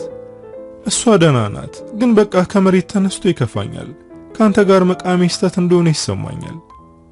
እያጨስክና እየጠጣ ሳይ ጥፋተኝነት ስሜት ይሰማኛል። ብዙ ሴቶች ሱስ ውስጥ ያለን ወንድ በቀላሉ ሲቀይሩ አይቻለሁ፣ ግን እኔ እንዴት አድርጌ ከዚህ ነገር እንደማስወጣህ አላውቅም አለችው። በፈገግታ ተመለከታት። እኔም አንቺ የሚሰማሽ ስሜት ይሰማኛል። ማታ ማታ በብርድ አጭር ቀሚስ ለብሰሽ ስትወጪ ራሴን ወቅሰዋለሁ። ወንዶች በገንዘባቸው ሲገዙሽ በሳጫለሁ፣ ግን ምንም ማድረግ አልቻልኩም። አሁን ላይ የወደቅኩ ምንም የሌለኝ ሰው ነኝ። እንኳን አንቺን ከዚህ ነገር ላውጣሽ ቀርቶ እኔ ራሴ ሸክሙኝብሻለሁ አላት። ተው አንተ ሸክም አትሆንብኝም አለችው። በነጋታው ሩት ደውላ ድጋሚ ላገኘሽ አለቻት። ሃና አዳር ስራ ላይ ስለነበረች በጣም ደክሟት ነበር። እንደ ደከማት ታስታውቃለች። ሩት ሃናን አስተውላ ተመለከተቻት። ምን ነው አሞሻል እንዴ? ፊትሽ ጠውልጓል እኮ አለች። ሃና ፈገግ ብላ ተመለከተቻት። ሌሊቱን ሙሉ ስራ ላይ ነበርኩ። መቼም ስራዬ ምን እንደሆነ ታውቂያለሽ አለቻት። አዎ አውቃለሁ፣ ግን ለምን ሌላ ስራ አትፈልጊም? እኔም አግዝሻለሁ አለቻት። እሺ አስብበታለሁ፣ ግን አሁን ልታገኘኝ የፈለግሽው ለምንድን ነው ብላ ጠየቀቻት። ወንድሜን ተቀበለሽ ቤትሽ ስላስጠጋሽው ላመሰግንሽ ነው። ሁላችንም ስንገፋው አንቺ ግን ተቀበልሽው። ምናልባት ህብስትን ባንቺ ረሳት ይሆናል አለቻት። ሩት ሃናና ወንድሟ ግንኙነት ያላቸው ስለመሰላት ግንኙነታቸው ህብስትን ያስረሳዋል ብላ አስባ ነው። እኔና ወንድምሽ እንደምታስቢው አይነት ግንኙነት የለንም። ሁሉም ሰው ስለኛ ያወራል፣ ግን የሚገርምሽ እስካሁን ንክኬ የለንም። የአካባቢው ሰው እኔና ወንድምሽን እየኮነነ ነው። እሱን የጠሉት በእኔ ምክንያት ነው። ከኔ ጋር መታየቱ በኃጢአት ያደፋስ ብሎታል አለቻት። ሃና ምንም አይነት ግንኙነት ባይኖራትም አይኗ ላይ ግን ፍቅር ይነበብባታል። ሩት ፈገግ አለች። እሺ፣ ግን ሁለታችሁንም ካላችሁበት የተሻለ ነገር ላይ ባያችሁ ደስ ይለኛል። ለማንኛውም የወንድሙ ሰርግ ላይ ይዘሽው እንድትመጪ ልጠይቅሽ ነው ዛሬ ያገኘውሽ አለቻት። ወንደሰን አልሄድም እንደሚል ታውቃለች። ስለዚህ ቃል መግባት አልፈለገችም። እሺ ብሎ ከተስማማ ይዤው እመጣለሁ፣ ግን እርግጠኛ ሆኜ ቃል አልገባልሽም አለቻት። ህብስት ሩት ከተናገረቻት በኋላ ሰላም እየተሰማት አይደለም። ወንደሰን የሚላትን አስታወሰች። አንቺን አጥቼ መኖር አልችልም፣ አንቺን ካጣው ዓለምን ገለብጣለሁ ይላት ነበር። አሁን የእሷ ዓለም ተገልብጧል። እሷን ካጣ ጊዜ ጀምሮ የሚያስጠላ ህይወት ውስጥ ነው። ሁሉም ሰው ፊቱን ሲያዞርበት እሷ አብረው አልነበረችም። አብርሃም ካንተ የተሻለ ነው ብላ ልቡን ሰበረችው። ወዲያው ህመሟንና ጸጸቷን ለመሸፈን እሱም እኮ ጥፋተኛ ነው፣ ሩጦ የሴተኛ ዳሪ ሴት ጋር መኖር ጀምሯል፣ ስለዚህ እንደፈለገ መሆን ይችላል አለች። ሃና ወንደሰንን ለማሳመን የምትችለውን እያደረገች ነው። የወንድም ሰርግ ላይ መገኘት ግዴታ ነው እያለችው ነው። የማልፈለግበት ቦታ መገኘት አልፈልግም፣ በዛ ላይ የማፈቅራትን ሴት ቁሜ አልድርም አለ። ወንድምህና እህትህ ሰርጉ ላይ እንድትገኝ ይፈልጋሉ። ስለዚህ የገፉን ሰዎች ቁመህ አሳያቸው። የለም ወድቋል ቀርቷል ብለው እንዳያስቡ ተነስታ አስመልክታቸው አለችው። እውነት እኮ ነው፣ ወድቄ ቀርቻለሁ፣ ለምን አለው ብዬ አስመስላለሁ አላት። ወድቃ አትቀርም፣ ያንተ ጊዜ ይመጣል፣ ያኔ ትነሳለህ፣ ግን እስከዛው መኖርህን አሳያቸው አለችው። በዚህ ጉዳይ ላይ ቀን ሙሉ ሲከራከሩ ነበር። በስተመጨረሻም በሐሳቧ ተስማማ። ሰርጉ ከተማው ላይ ብዙ እየተነገረለት ነው። ብዙ ሰው ተጠርቷል። ትላልቅ ባለሀብቶችና ባለስልጣኖችም ይገኛሉ። ህብስት ግን እንደ ሙሽራ በጉጉት እየጠበቀች አይደለም። ቀኑ እየተቃረበ ሲሄድ ውስጧ በፍርሃት መናወጥ ጀመረ። ወንደሰንን እስከነጭራሹ ልታጣው እንደሆነ ስታስብ ፈራች። ከአብርሃም ጋር ለራት ወጥተው ነበር። እንደ ሁልጊዜው እየሆነች አይደለም። በጣም መጨነቋን ፊቷ ላይ ያስታውቃል። ምን ሆነሽ ነው? ያስጨነቀሽ ነገር ምንድነው? ከዚህ በኋላ እኮ የግል የሚባል ነገር የለም። ችግራችንን በጋራ መፍታት አለብን አለ። የሰርጉ ቀን መቃረቡ በጣም አስጨንቆኛል። ፍርሃት እየተሰማኝ ነው አለችው።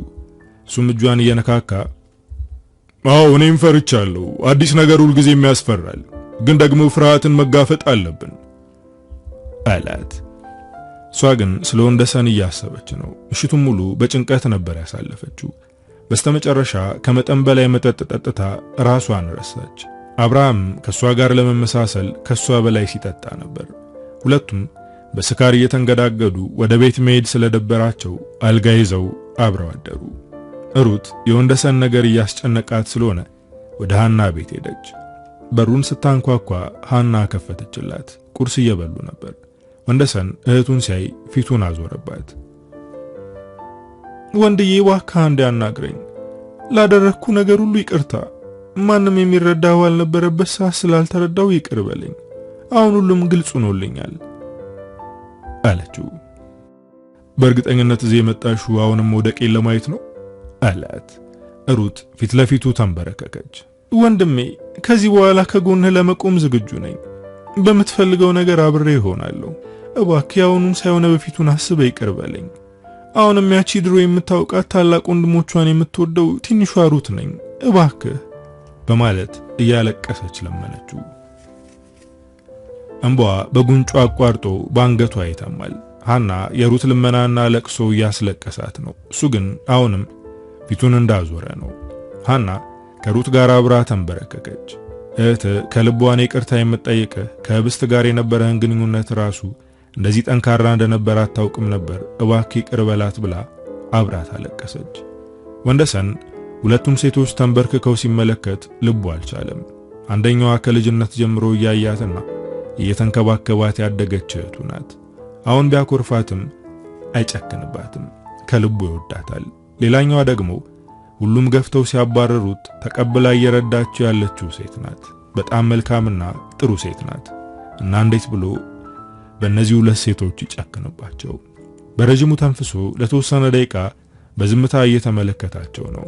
እነሱም እዛው እንደተንበረከኩ ይቅርታውን እየጠበቁ ነው። ቆይ ከመቼ ጀምሮ ነው ሁለታችሁ ጓደኝነት የጀመራችሁት? በማለት ጠየቃቸው። በዚህ ሳምንት ነው። ሃና ደስ የምትልና ሰውን የምትረዳ ጥሩ ጓደኛ እንደምትሆን ስለተረዳው ለጓደኝነት መረጥኳት አለች ሩት ለመቀለድ እየሞከረች። እሱም እየሳቀ ሁለት እብዶች አንድ ላይ ጓደኛ መሆን አይችሉም፣ እናንተ አብራችሁ ከሆናችሁ እኔን ታሳብዱኛላችሁ አለ። ይቅር አልከኝ ማለት ነው አለች ሩት በደስታ እየተፍለቀለቀች። እሱም የሁለቱን ሴቶች እጅ ይዞ አስነሳቸው። እንዴት ይቅር አልልሽም የኔ ትንሽዬ፣ አኩርፌሽ ነው እንጂ አልጠላውሽም እኮ። ከቤተሰባችን ንጹሃና ምክንያታዊዋ ሰው አንቺ ብቻ እንደሆንሽ አውቃለሁ። አንቺ እውነትን ብቻ ነው የምትደግፊው አላት። ሩት የወንድሟ አንገት ላይ ተጠመጠመች። በጣም እወድሃለሁ ወንድሜ አለችው። የወንድሙ ሰርግ ላይ ለመገኘትም ወስኗል። የሚያፈቅራትን ሴት ቁሞ ለመዳር ጥንካሬውን አሰባስቧል። ሩት የሰርጉ ቀን ጠዋት ለወንደሰንና ለሃና ለሰርጉ የሚሆን ልብስ አመጣችላቸው። ሃናንም ጸጉሯን አስተካከለችላት። በስሱ ሜካፕ ሰራቻት። የሃና ውበት ከነበረው በላይ አንጸባረቀ። ወንደሰን ሳይቀር በውበቷ ተደሟል። ሩት የሃናን መልካምነት ስለተረዳች እነሱን አብራ ለማድረግ እየሞከረች ነው። ሃና ወንደሰንን እንደምታፈቅረው ያስታውቃል። ግን ወንደሰን አሁንም ህብስትን አልረሳትም። ሃናን ከሩት ለይቶ ያያት አይደለም። ሃንዬ በጣም አምሮብሻል አላት በመደነቅ። ሩትም እየሳቀች ወንድዬ አፍህን ከፍተህ ቀረህ እኮ እንዴት ነው? በውበቷ ፈዛሃል እኮ አለችው። ወንደሰን ደንገጥ አለ። ሶስቱም አብረው ወደ ሰርጉ አዳራሽ ሄዱ። በጣም የደመቀ ፕሮግራም ነው። ሃና በቴሌቪዥን የምታያቸውን ሰዎች በአካል ማየቷ እያስገረማት ነው። የወንደሰን ቤተሰቦች እንደዚህ የናጠጡ ሀብታም እንደሆኑ የተረዳችው ገናውን ነው። ሶስቱም አንድ ጠረጴዛ ላይ ነበር የተቀመጡት። ሩት አባቷ ሲያት በፈገግታ ወደሷ በመሄድ የጠፍተሽ ነው አለ። ዞር ሲል ወንደሰንን አየው። ባንዴ ፊቱ ተቀየረ። አንተ እዚህ ምን አባ ልትሰራ መጣህ? የቤተሰባችንን ስም ለማቆሸሽ ከሴተኛ ዳሪ ጋር ነው የመጣኸው አለው። ይህኔ ሃና ውስጧ አዘነ። ለመሄድ ስትነሳ ሩት እጇን ያዘቻት። እኔ ነኝ ይዣቸው የመጣሁት። ትሰማኛለህ አባዬ? ሁሉንም ነገር አውቄዋለሁ። አንተ ከአብርሃም ውጪ ሌሎቻችን ልጆች አንመስልም። በተለይ ደግሞ ወንድዬን ከሚገባው በላይ ገፍተዋል። ድርጅቱ እዚህ የደረሰው በሱ ነው። እኔና አብርሃም ውጭ እያለን ቀንና ሌሊት ከጎን ሆኖ ሲለፋ የነበረው እሱ ነው። ስለዚህ እሱን ከቤተሰብ አባልነት ማስወጣት ትክክል አይደለም። አሁን ከዚህ እነሱን ካስወጣቸው እኔም አብሬ እወጣለሁ። ከዛ ድጋሚ አይኔን አታየውም አለችው። አባቷ የሩትን ንዴት አስደነገጠው። በጣም እየቀየረች ነው፣ በጊዜ ከሱ ብትርቅ ይሻላል ብሎ ትቷቸው ሄደ። ወንድዬ የሃናን እጅ በመያዝ ተነሽ እንሂድ፣ የምንሰደብበት ቦታ ላይ መቆየት የለብንም አላት። እሷም ተነሳች። ሩት ግን እባክህ ወንድሜ ብላ ለመነችው። በዛ ሰዓት ሙሽሮቹ ወደ አዳራሹ ገቡ። በቃ ይኸው ሙሽሮቹ ገብተዋል፣ ትንሽ ቆይተን አብረን እንሄዳለን አለችው። አብርሃምና ህብስት እጅ ለእጅ ተያይዘው ሚዜዎቻቸውን አስከትለው ገቡ። ህብስት ፈገግ ለማለት ትሞክራለች፣ ግን እንደተጨነቀች የሚያሰው በቀላሉ መለየት ይችላል። ወደ ተዘጋጀላቸው ቦታ ሲያልፉ ድንገት ከወንደሰን ጋር አይን ላይን ተገጣጠሙ። ልቧ ትርክክ አለ፣ እሱም እየተንቀጠቀጠ ነው። ሃና ወደሱ ጠጋ ብላ እጁን ያዘችው። ይህኔ ቀስ በቀስ መረጋጋት ጀመረ። ሃና እጁን ስትይዘው አየች። የህብስት አይን ሃና ላይ አረፈ። ግልምጫ ሰው የሚገል ቢሆን ገላት ነበር። ህብስት ከአብርሃም ጎን ብትቀመጥም ልቧና አይኗ ያለው ወንደሰን ላይ ነው። ወንደሰን ወደ ሃና ጠጋ ብሎ በሹክሹክታ አመሰግናለሁ አላት። እሷም ፈገግ አለች። ፕሮግራሙ ተጀምሯል። ወንደሰን ከዚህ አዳራሽ መውጣት ይፈልጋል፣ ግን ለሩት ሲል መቀመጥ አለበት። ሃና እንዲረጋጋ እጁን አጥብቃ እንደያዘችው ነው። በመሃል አንድ ረጅምና ግዙፍ ሰውዬ ወደ ሃና በፈገግታ መጣ። እንዴት ነሽ ቆንጂዬ ብሎ ሰላም አላት። የት እንደምታውቀው ጠፍቶባታል፣ ግን በእርግጠኝነት ታውቀዋለች። ሰላም ካለችው በኋላ ወንበር ስቦ ከጎኗ ተቀመጠ። አስታወስሽኝ ብሎ ጠየቃት። እሷም ፈገግ ለማለት እየሞከረች አላስታወስኩም አለችው። እንዴት አላስታወስሽኝም? የአንገት ወርቄን ወዲያው ነው እንደ ይሸጥሽው፣ ስልኩንስ አላስታወስሽውም ብሎ እንድታስታውሰው እየጣረ ነው። አሁን የሰውየውን ማንነት አስታወሰች። በድንጋጤ ተንቀጠቀጠች። ምነው ደነገጥሽ? ያደረግሽው ነገር አሳፈረሽ እንዴ አላት። ወንደሰን ጣልቃ ገባ። ቆይ አንተ ማነህ? ለምንድነው እንድታስታውስ ይሄን ያክል የምትጫናት አለው። አንተ ማለት የሙሽራው ወንድም ነህ አይደል? ሱሰኛውና ሲሰኛው በማለት ከት ብሎ ሳቀ። ታናሽ ወንድምህን ተመልከት፣ ድል ባለ ሰርግ እያገባ ነው። አንተ ግን የሴተኛ ዳር እጅ ይዘህ እየዞርክ ነው አለው። የወንደሰን ደም ስር ተገታተረ። ሃና በመነሳት ጉዳይ ከኔ ጋር ስለሆነ ውጭ እንነጋገር አለችው። ሰውየው በምን አለብኝነት የፈለገውን ነገር ማድረግና መናገር የሚችል ሰው ነው። አሁን እዚህ ከወንደሰን ጋር ከተጣሉ ሰርጉ ይበጠበጣል። ከዛም ድጋሚ የወንደሰን ስም ይጠለሻል። ለዛ ብላ ወተን እንነጋገር አለችው። ከሰውየው ጋር የምትተዋወቀው አልጋ ላይ ነው። አንድ ምሽት ላይ መጠጥ ይዛ ቁጭ ባለችበት አብራት የምትሰራው ሳራ የተባለች ጓደኛዋ እያለቀሰች መጣች። ምን ሆነሽ ነው ብላ ስጠይቃት ሲቃ የተናነቃት አንድ ሀብታም ሰውዬ እንደፈለገ ካደረገኝ በኋላ አልከፍልሽም ብሎ አባረረኝ፣ ብሩን ደሞ ፈልገዋለሁ፣ ለወንድሜ መታከሚያ ያጠራቀምኩ ነው አለቻት። ሌላ ቀን ሰውየው መጣ። በምልክት ሳራን ጠራት። ሳራ መሄድ አልፈለገችም፣ ግን ደግሞ እየጠራት ስለሆነ መሄድ አለባት። ሃና እኔ ያናግረዋለሁ፣ አንቺ ሌላ ደንበኛ አስተናግጂ ብላ ወደ ሰውየው ሄደች። ጭኗን ገለጥ አድርጋ ከጎኑ ተቀመጠች። ሰውየውም ወደ ሳራ እየተመለከተ አንቺን ሳይሆን ያችኛዋን ነበር የፈለግኩት አላት። ከሷ በላይ ደስተኛ አደርጋለሁ አለችው። እሱም ጭኗን ሲመለከት ወደ እሷ ተሳበ። ሃና ሰውየውን ብዙ መጠጥ እንዲጠጣ አደረገች። ሰውየው በስካር መንፈስ ብዙ ነገር እያወራ ነበር። ሚስቱን በጣም እንደሚፈራትና ይህንን ነገር ካወቀች እቺ እንደምትጠይቀው እየነገራት ነበር። ሃና ሰውየውን አሻሽታ እንቅልፍ እንዲወስደው ካደረገች በኋላ የአንገት ወርቁን፣ ሰዓቱንና ስልኩን ይዛ ጠፋች። የወሰደችውን ሁሉንም ለሳራ ነገረቻት። ከዛ በኋላ ሁለቱም እንዳያገኛቸው ቤት ቀይረው መስራት ጀመሩ። አሁን ግን ድንገት አገኛት። ሰውዬ ከዚህ ጥፋ፣ አትረብሸን አለ ወንደሰን። ሩት ነገሩን ለማረጋጋት በኋላ ማውራት ትችላላችሁ፣ አሁን ፕሮግራሙ እንዳያመልጠህን አለች። ሰውየው ግን ትንሽ ሞቅ ስላለው አላዳመጣትም። የሃናን እጅ አጥብቆ በመያዝ እያስፈራራት ነው። አንቺ ሌባ፣ አሁን አግኝቼሻለሁ አላት። ወንደሰን ከዚህ በላይ መታገስ አልቻለም። ተነስቶ በቡጤ አጠጣው። ሰውየው ወደ ኋላ ወደቀ። ይህኔ አዳራሹ በጩኸት ተሞላ። ግርግር ተፈጠረ። ሩት ሐናንና ወንድሟን ይዛ በፍጥነት ወጣች። ህብስት በአፍረት አንገቷን አቀረቀረች። ሰርጓ ላይ እንዲመጣ ያልፈለገችው ግርግር ይፈጠራል ብላ ስለገመተች ነበር። የፈራችውም ደረሰ። ሩትና አባቷ ታዳሚውን አረጋግተው የተጣሉትን ወደ ውጭ ይዘዋቸው ወጡ። እንግዶቹ ወንደሰንን እየወቀሱት ነው። የወንድሙ ሰርግ ላይ እንደዚህ አይነት ግርግር እንዴት ያስነሳል እያሉ ነው። ውጭ ከወጡ በኋላ የሰውየው ሚስት የባሏን አፍንጫ በሶፍት እየጠረገች ወንደሰንን ትናገረዋለች። በጣም ባለጌ ነህ፣ እንዴት እጅህን ታነሳበታለህ? ባለቤቴ በጣም ጸባይኛና የተረጋጋ እኮ ነው፣ ሰውን ቀና ብሎ እንኳን አያይም አለችው። ሩት በሴትዮዋ ተናዳለች። እርግጠኛ ባልሆንሽው ነገር እንደዚህ መናገር የለብሽም፣ ወንድሜን ከመናገርሽ በፊት ባሌ ምን አድርጎ ነው ብለሽ ጠይቂ ስትላት ሰውየው ደነገጠ። በቃ ተያቸው፣ ወደ ውስጥ እንግባው ማለት ነገሩን ሊያድበሰብስ እየሞከረ ነው። የሩት አባት በንዴት እየጨሰ ነው። ወንደሰንንና ሩትን እየተቆጣ ነበር። ሐና ከሰውየው ጋር ያገናኛትን ነገር በግልጽ ተናገረች። ይህኔ ሚስትየዋ በድንጋጤ ተንገዳገደች። ደግፈው እንድትቀመጥ አደረጓት። ሐና እውነታውን መናገሯ የወንደሰንን አባት አበሳጨው። የሰው ትዳር ማፍረስ ተገቢ አይደለም፣ የሚወራና የማይወራ ለይተሽ የማታውቂ ርካሽ ሴት ነሽ አላት። ይህኔ ወንደሰንና ሩት በአባታቸው ተበሳጩ። ሲጀመር እኔ ነኝ ጥፋተኛው፣ እዚህ ቦታ ላይ መገኘት አልነበረብኝም። ይቺ ምስኪን ሴት በእኔ ምክንያት መወቀስ የለባትም ብሎ እጇን በመያዝ ትቷቸው ሄደ። ሩት በአባቷ እጅግ አዘነች።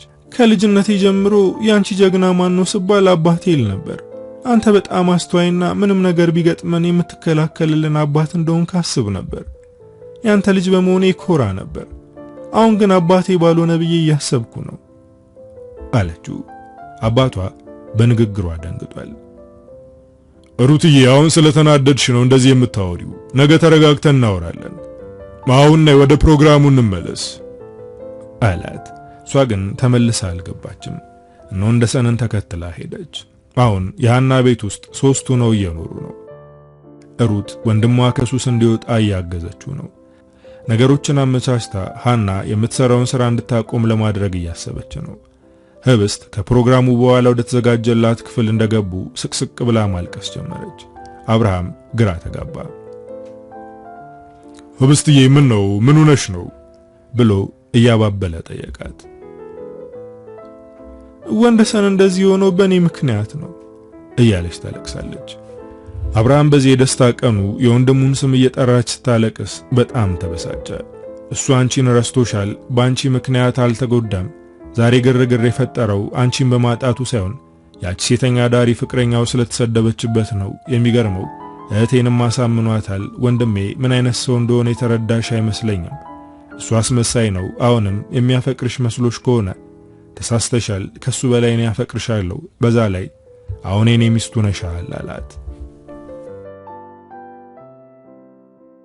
ሐና በሷ ምክንያት ሰርጉ ላይ ግርግር መፈጠሩ በጣም አሳዝኗታል። በእኔ ምክንያት ወንደሰን እየተወቀሰ ነው፣ በቃ ከቤተሰቦቹ ጋር የባሰ ሊጣላ ነው እያለች እየተጨነቀች ነበር። ስራ ቦታ ሆና የምታስበው ስለዚህ ጉዳይ ነው። ሳይታወቃት ብዙ መጠጥ እየጠጣች ነው። ወደ ተቀመጠችበት አንድ ወጣት መጣ። ከጎኗ ሲቀመጥ ቀና ብላየችው። ወጣትና ሸበላ ነው። ፈገግ ብላየችው። እሱም ፈገግ አለ። በጣም ቆንጆ ነሽ፣ ተመችተሽኛል አላት። ሁሉም ወንድ ይህንን ይላታል፣ ግን ቁንጅናዋን የሚነግሯት ገላዋን ስለሚፈልጉ ነው። አሁንም በዚህ ሸበላ ወንድ መደነቋ ምንም አልመሰላትም። ምክንያቱም የፈለገውን ነገር በደንብ ታውቀዋለች። ዛሬ የመስራት ሞራል የላትም። መጠጣት ብቻ ነው የምትፈልገው። ወደሱ ያየች በስካር በተኮላተፈ አንደበት ዛሬ መውጣት እቅድ የለኝም፣ ሌላ የምታስደስት ሴት ፈልግ አለችው። እሱ ግን አልተዋትም። ጭንሽን ገልጠሽ እዚህ የተቀመጥሽው ለመስራት አይደል እንዴ? ይልቅ ስንት ልክፈልሽ አላት። እሷም በመሰላቸት ሰውዬ እኔ አልፈልግም እያልኩ ነው አለችው። አልፈልግህም መባሉ በጣም አበሳጨው። አንቺ እኮ ዕቃ ማለት ነሽ፣ ስለዚህ ዋጋሽን ተናገሪና ይዤሽ ሉጣ፣ የፈለግሽውን ቁጥር ጥሪ ከፍልሻለሁ አላት። ዛሬ ምንም ያክል ብትከፍል አልወጣም፣ ይልቅ ጊዜን አታባክን አለችው። ከሱ ጋር እየተነጋገረች እያለ ስልኳ ጮኸ። የደወለው ወንደሰን ነው። ስልኩን በፍጥነት አንስታ ወንድዬ አለችው። እሱ የደወለላት በጊዜ ትመጫለሽ ወይስ ታድሪያለሽ ለማለት ነው። ሐና ስልክ በምታናገርበት ሰዓት ከጎኗ የነበረው ወጣት እጇን እየጎተተ ይዟት ለመውጣት እየሞከረ ነበር። ልቀቀኝ፣ የትም መሄድ አልፈልግም እያለች ነው። ይህንን ስትል ወንደሰን እየሰማ ነበር። ሩት እንዳትጨነቅ ብሎ ሐና እየመጣች ስለሆነ እንዳትፈራ ልቀበላት ብሏት ወጣ። ግን እሱ የሄደው ሐና ወዳለችበት ነው። ሲጀመር ትመጫለሽ ወይስ አትመጪም ብሎ የደወለላት ስለጨነቀው ነው። ይህንን ስራ ከዚህ በኋላ መስራት የለባትም፣ ሌላ ስራ ፈልጋት ጀምር፣ እኔም ተሸካሚነትም ቢሆን መስራት ግዴታዬ ነው እያለ ነበር። ወንደሰን ሐና ያለችበት ለመድረስ ቸኩሏል። ቶሎ ደርሶ ሊያድናት ይገባል። ሲደርስ ውጭ ላይ ብዙ ሰዎች አሉ። ባይኑ ሐናን መፈለግ ጀመረ። ወጣቱ እጇን ይዞ ከኔ ጋር ትመጣለች፣ እሷ እኮ ሴተኛ ዳሪ ናት እያለ ገላጋዮቹን ይከራከራል። ወንደሰን መሃል ገብቶ እጁን አስለቀቀው። ሐና ወንደሰንን ስታየው ደስ አላት። በስካር ዝላለች። ወንድዬ መጣ እያለችው ነው። እሱ ከወጣቱ ጋር ተፋጧል። ሰዎች መሃል ገብተው ገላገሏቸው። ወንደሰን ከግርግሩ ይዟት በመውጣት ታክሲ ጠርቶ ወደ ቤት መሄድ ጀመሩ። እቅፍ ውስጥ ሆና ታወራለች። ወንድዬ ደረስክልኝ፣ አንተ ባትደርስ ኑሮ ያ ሰውዬ ያለ ፍላጎት የሚፈልገውን ያደርግ ነበር አለችው። እሱም አጥብቆ ማቀፍ፣ አይዞሽ አሁን ከኔ ጋር ነሽ አላት። አዎ ካንተ ጋር መሆኔን አውቃለሁ። ካንተ ጋር ስሆን ደስተኛ ሆናለሁ፣ እረፍት ይሰማኛል። ለምን እንደሆነ ታውቃለህ ብላ ጠየቀችው። ለምንድን ነው ብሎ ቀለል አድርጎ ጠየቃት። ምክንያቱም ስለማፈቅርህ ነው ብላ ለረጅም ጊዜ የደበቀችውን እውነታ ተነፈሰችው። ሐንዬ ከኔ ፍቅር ይዞሻል እንዴ በማለት ጠየቃት። እሷም ቀና ብላ ተመለከተችው። አዎ ካንተ ፍቅር ከያዘኝ ቆይቷል፣ ግን ልነግርህ አልቻልኩም። በስተመጨረሻም ይኸው ዛሬ ነገርኩህ አለችው። ወንደሰን ይህንን ነገር እንዴት እንዳላስተዋለው ገርሞታል። ሐና በጣም ጥንቁቅ ሴት ናት፣ እንዳያውቀው ማድረግ ትችላለች። እና ለምን እስካሁን አልነገርሽኝም ብሎ ጠየቃት። እሷም በረጅሙ ተንፍሳ ምክንያቱም ፈራው፣ በዛ ላይ እኔ ሴተኛ ዳሪ ነኝ፣ ልትወደኝ እንደማትችል አውቃለሁ።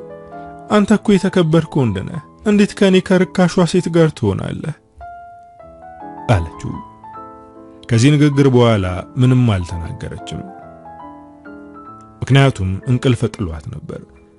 ወደ ቤት ሲያስገባት አዝሎ ነበር። ሩት አዝሏት ሲገባ ደነገጠች። አሟት ነው ብላ ጠየቀችው። እሱም ሰክራ እንደሆነ ነገራት። እሷን አስተኝቶ ከእህቱ ጋር ቁጭ ብሎ ማውራት ጀመረ። ሩትዬ ሐና እንደምትወደኝ ነገረችኝ አላት። እሷ ግን እንደሷ አልተገረመችም።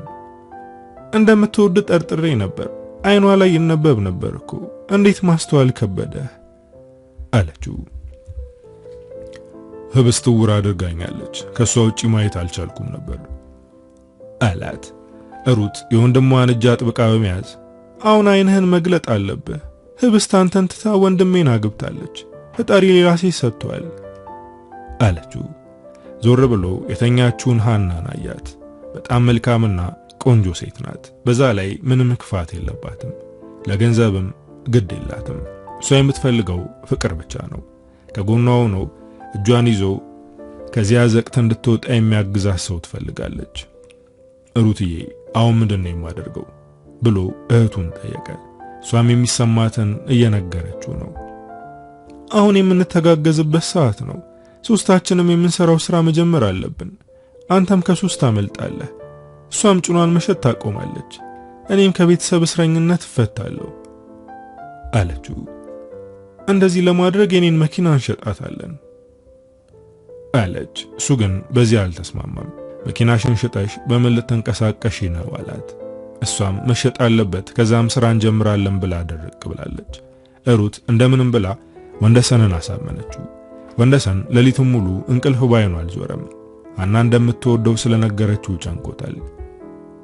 እኔ ለፍቅር ብቁ ነኝ፣ ህብስት ከኔ በላይ ወንድሜን የመረጠችው እኔ ባለመሆን ብቁ ባለመሆኔ ነው እና እንዴት ሐና እኔ ልትወደኝ ቻለች እያለ እያብሰለሰለ ነበር። የሐናን መልካምነትና ካወቃት ጀምሮ ስላደረገችለት ነገር እያሰበ ነበር። በነጋታው ከእህቱ ጋር መኪናውን ለመሸጥ ወጡ። ከቤት ሲወጡ አባታቸው ሲመጣ ተገናኙ። ሩት አንገቷን ደፍታ ደህና አደርክ አባ እያለችው፣ እሱም ወንደሰንን ገላምጦ ወደ እሷ በመጠጋት ልጄ አንቺን ለመውሰድ ነው የመጣሁት አላት። እሷ ግን ከዚህ በኋላ ወደዛ ቤት መሄድ እንደማትፈልግና ከወንድሟ ጋር በጋራ ስራ ልትጀምር እንደሆነ ነገረችው። አባቷም ከት ብሎ ሳቀ። ከትንሽ ጊዜ በኋላ ባንክሽ ውስጥ ያለው ገንዘብ ስለሚያልቅና ስለሚረብሽ ተመልሰሽ ትመጫለሽ ብሏት ትቷት ሄደ። እህቴ አባዬ እውነቱን ነው። ወደ ቤት መመለስ አለብሽ። እኔ እኮ ይቅርታ አድርጌልሻለሁ። ደግሞ በፈለግሽው ሰዓት መገናኘት እንችላለን። እባክሽ ወደ ቤት ተመለሺ አላት። ከዚህ በኋላ ወደ ኋላ መመለስ አልፈልግም። ካንተ ጋር አዲስ መንገድ መጀመር ነው የምፈልገው አለችው። እንዳለችውም አደረገችው። መኪናዋን ሽጣ ለሶስቱም የሚሆን ስራ ጀመሩ። የንግድ ስራ ስለሆነ ጥሩ ነበር። በእርግጥ መጀመሪያ ላይ ከብዷቸው ነበር። ምክንያቱም የቤተሰባቸውና የህብስት ቤተሰብ ድርጅት የነሱ ተፎካካሪ ድርጅት ነበር። አብርሃም እንዳይበልጡት ያለ እንቅልፍ እየሰራ ነው። ህብስትም ከጎኑ ናት። ቀስ በቀስ እየወደደችው ነው። ወንደሰንም ቢሆን እሷን ረስቶ ትኩረቱ ሃና ላይ ሆኗል። አሁን የወንደሰን ድርጅት ካንጋፋው ከቤተሰባቸው ድርጅት ጋር እኩል የሚፎካከር ሆኗል። ሩት ለብቻዋ ቤት ገዝታ እየኖረች ነው። መኪናም እያቀያየረች ነው። ወንደሰንም ደልቷቸው እየኖሩ ነው። ሃናም ያሳለፈችውን ከባድ ጊዜ እያስታወሰች አሁን ተመስገኝ ትላለች። ቤተሰቦቿ ከነሱ ጋር እየኖሩ ነው። ህብስትና አብርሃም ትዳራቸው ሰምሯል። ወንደሰንን ከሚያደንቁት ሰዎች መካከል ናቸው። አባቱም ባደረገው ነገር ተጸጽቷል፣ ግን ደግሞ በልጁ ኮርቷል። ወንደሰን ለሁሉም ይቅርታ አድርጎላቸዋል። ሁሉም የሆነው ለበጎ ነው። ካልተወደቀ ጥንካሬ አይኖርም። ለተቀማነው ነገር የተሻለ ነገር እንሸለማለን ይላል። የሚሆነው ሁሉ ለበጎ ነው። አበቃው። ከፊያሜታ አምሃ።